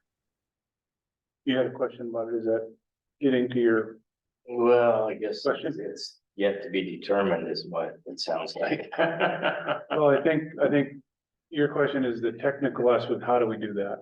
Yeah, or just, what does it mean? But I look at it and where I wonder is it's in the ordinance, it's sort of embedded in the, you know, that just comes to us, we have to apply this. But if someone is meeting C and D, they will probably have met B. That we immediately thought that as well. And by the way, these aren't listed here because we thought we needed to relist what the ordinance said. These are listed here as placeholders for what we think, to answer Roger's question. What does that Yeah. mean? This is here because we do need to, We have to do that section needs to get filled in with what that means to us in our capacity here at this office, and that whatever we're doing, you know, matches what you think, and then that will also go out for an opportunity, a comment to the tribes and the public, you know, because these are policy standards for Well, the, office. speaking of MOUs, especially in the realm of water quality for something like this, or if we have similar language for other permits. Maybe we should be thinking about an MOU or some sort of contract service with water quality professionals who are actually doing that work. Just a thought. Like tribal water quality folks who manage water quality program. Yeah, or maybe we just have the applicant, you know, engage them and show us that they have. That, you know, that's. Yeah, we're talking about the application process, but once they start putting the water to use.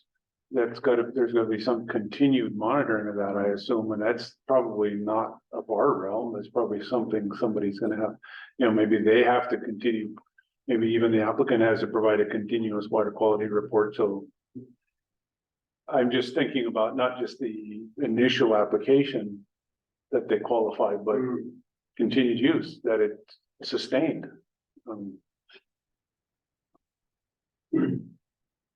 Because we don't have a water quality function here, but I see what that does. Kind of do have a water quality function, unfortunately. Well, We, you know, whether we have the expertise or not, Right. is a different problem, but, Yeah. we, you know, because this persists, especially this one, over in permits and changes, you know, we do have some requirements, you know, to come up with something. And I think when we, start to put some meat on this, it'll help us figure out what we have or don't have. Does DNRC do that? So DNRC, they have an interesting arrangement where they've got a requirement to do an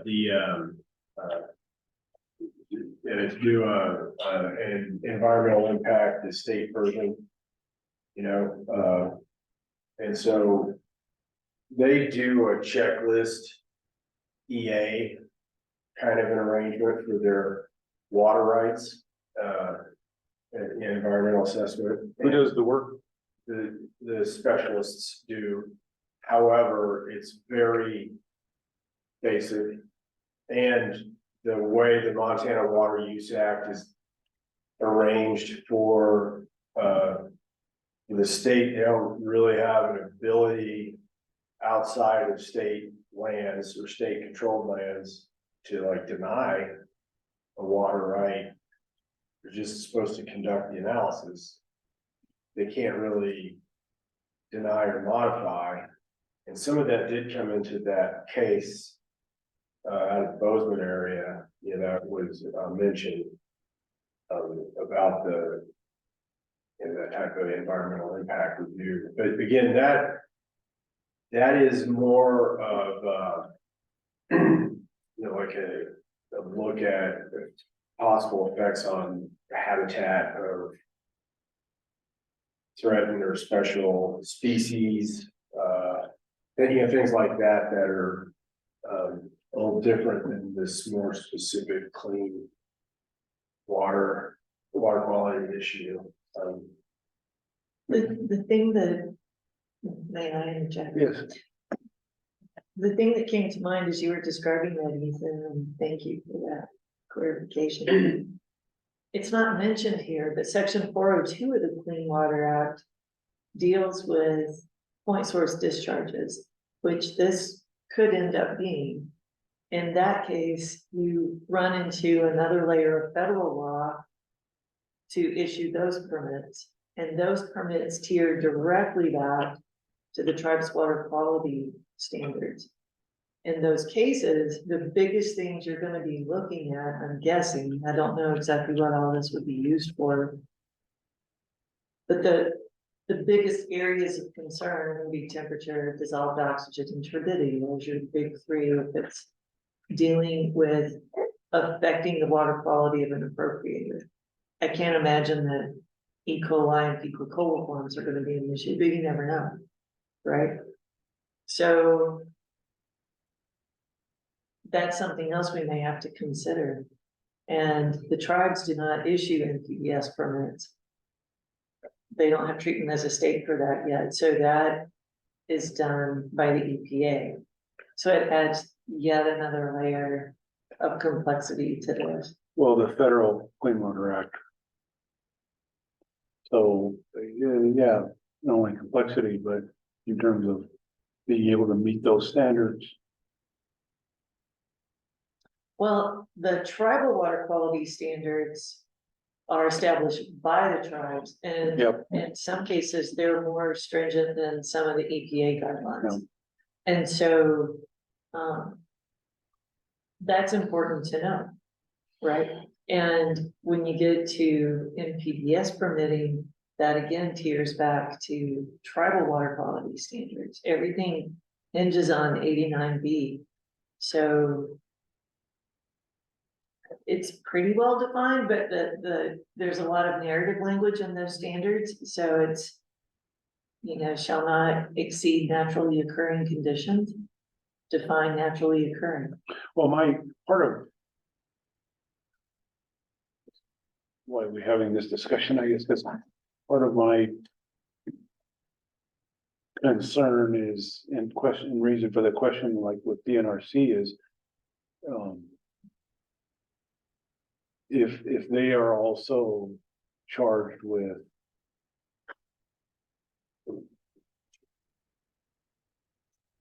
applying those kind of water quality rules to water permits they issue. What's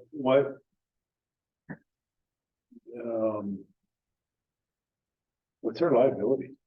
And that's where I keep going, what's our liability gonna be if we don't, I mean, how far do we have to go in making sure that we've actually met these?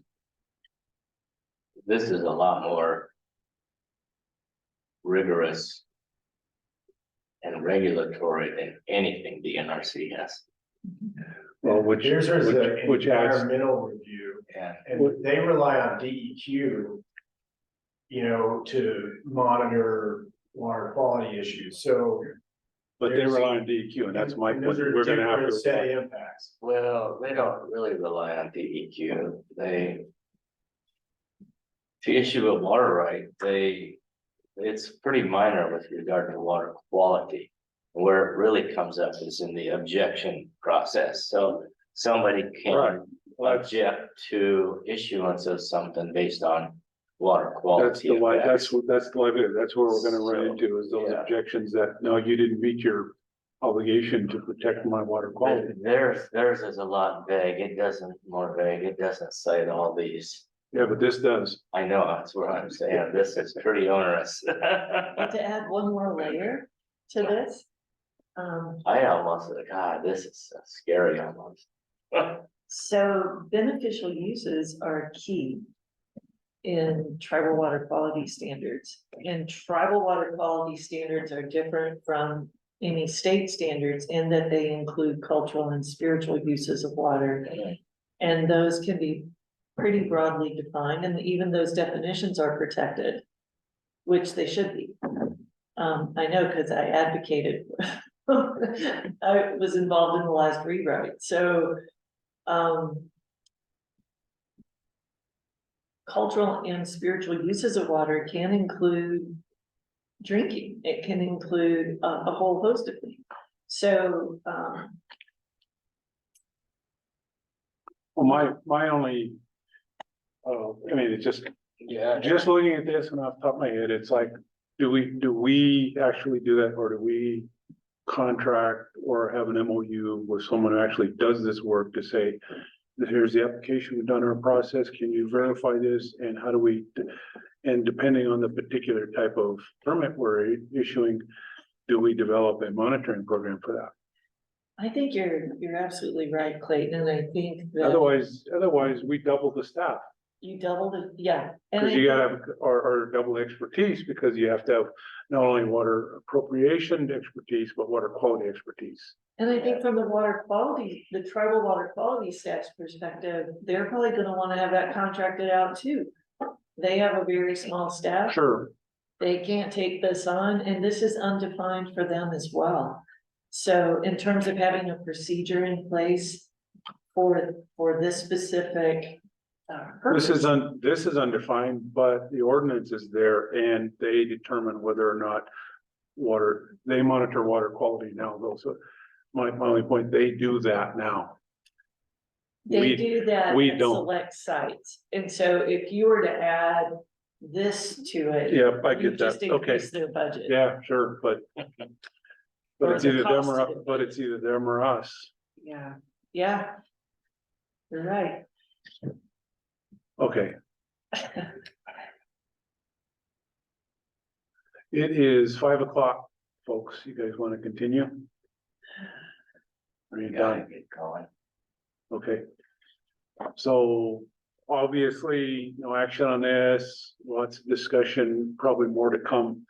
We're probably going to pick up on this flathead system compact water discussion next time. You know, just a thought, this might be. We talked about having Seth come in, having Brian come in. Evan Smith is the new water quality program coordinator for the tribes. At some point, it might be beneficial to have him make a presentation on what his office does, or, you know, if that would be helpful. At least have a discussion with them, because there's an interface here.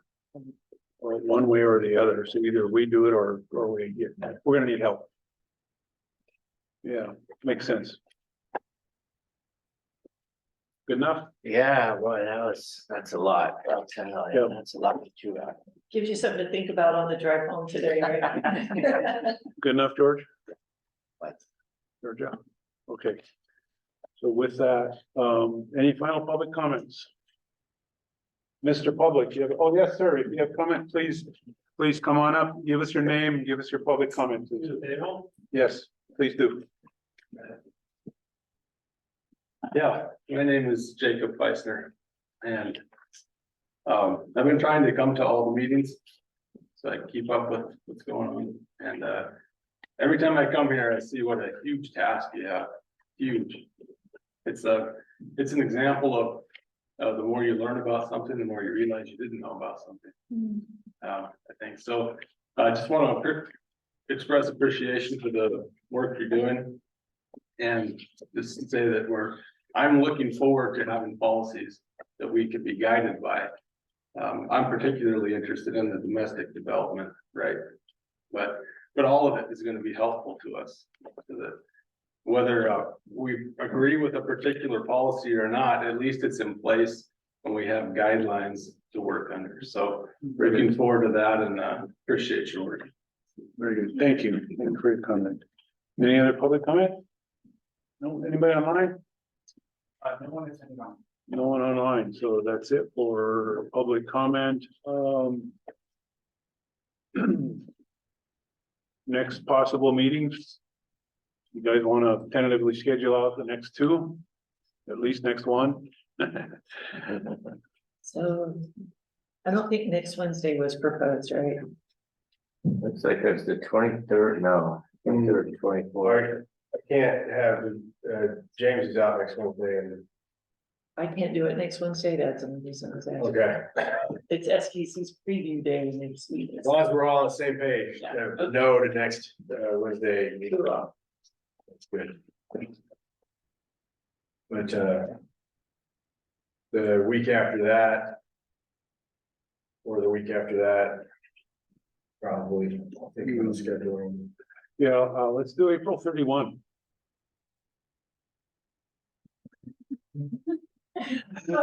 You made me look like. Well, it says here April 31. I did that.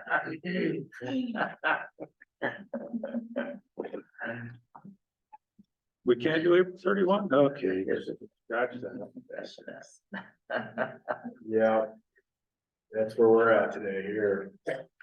All right, so do we want to shoot for a meeting on the 24th, which would be 2 weeks from today?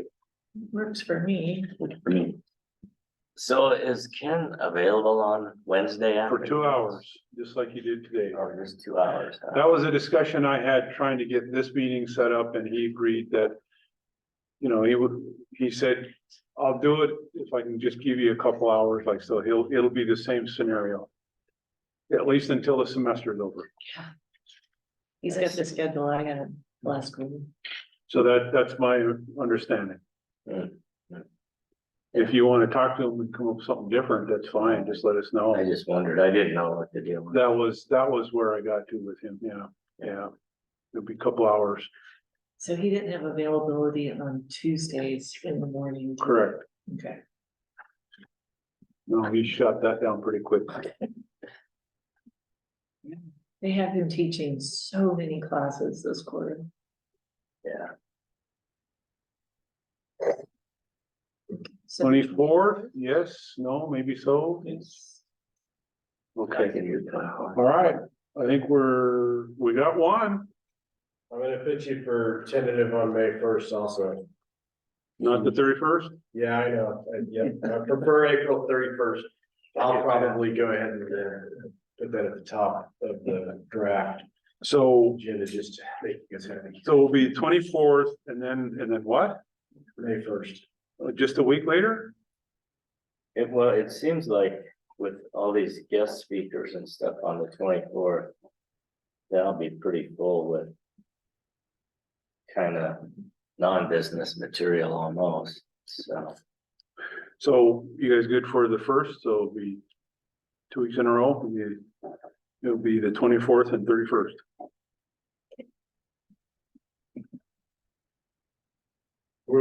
Let's hold those for All right. tentative, if definite for the 24th. April 24 and May 1. Yeah.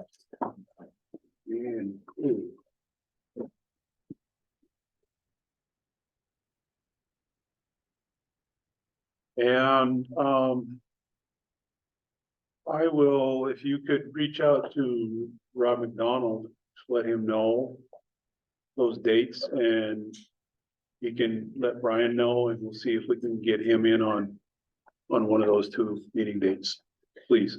All right, and I'm going to schedule him for the later section of the meeting so that we can utilize Ken's time for That's business. fine. Okay, is that? Yeah, and see if Seth is available on the 24th. Or whenever Yeah. you want him here at the same time as Brian, or just, Oh, well, Brian's later, I mean. okay, yeah, just check, yeah, Seth, Yeah, okay. I mean, that's not as critical as Yep. Seth's.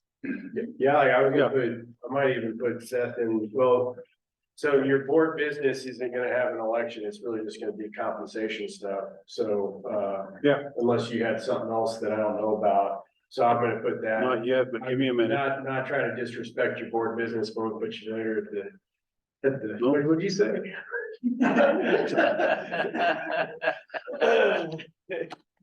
All right, anyway, Check your minutes, you'll be here. okay. See how good that microphone is right there. Motion to adjourn. So moved. Motion, Oh. second, all in favor, aye? Aye. Aye, all right, thank you all. Thank you. Thanks, guys. Yep. Thank you.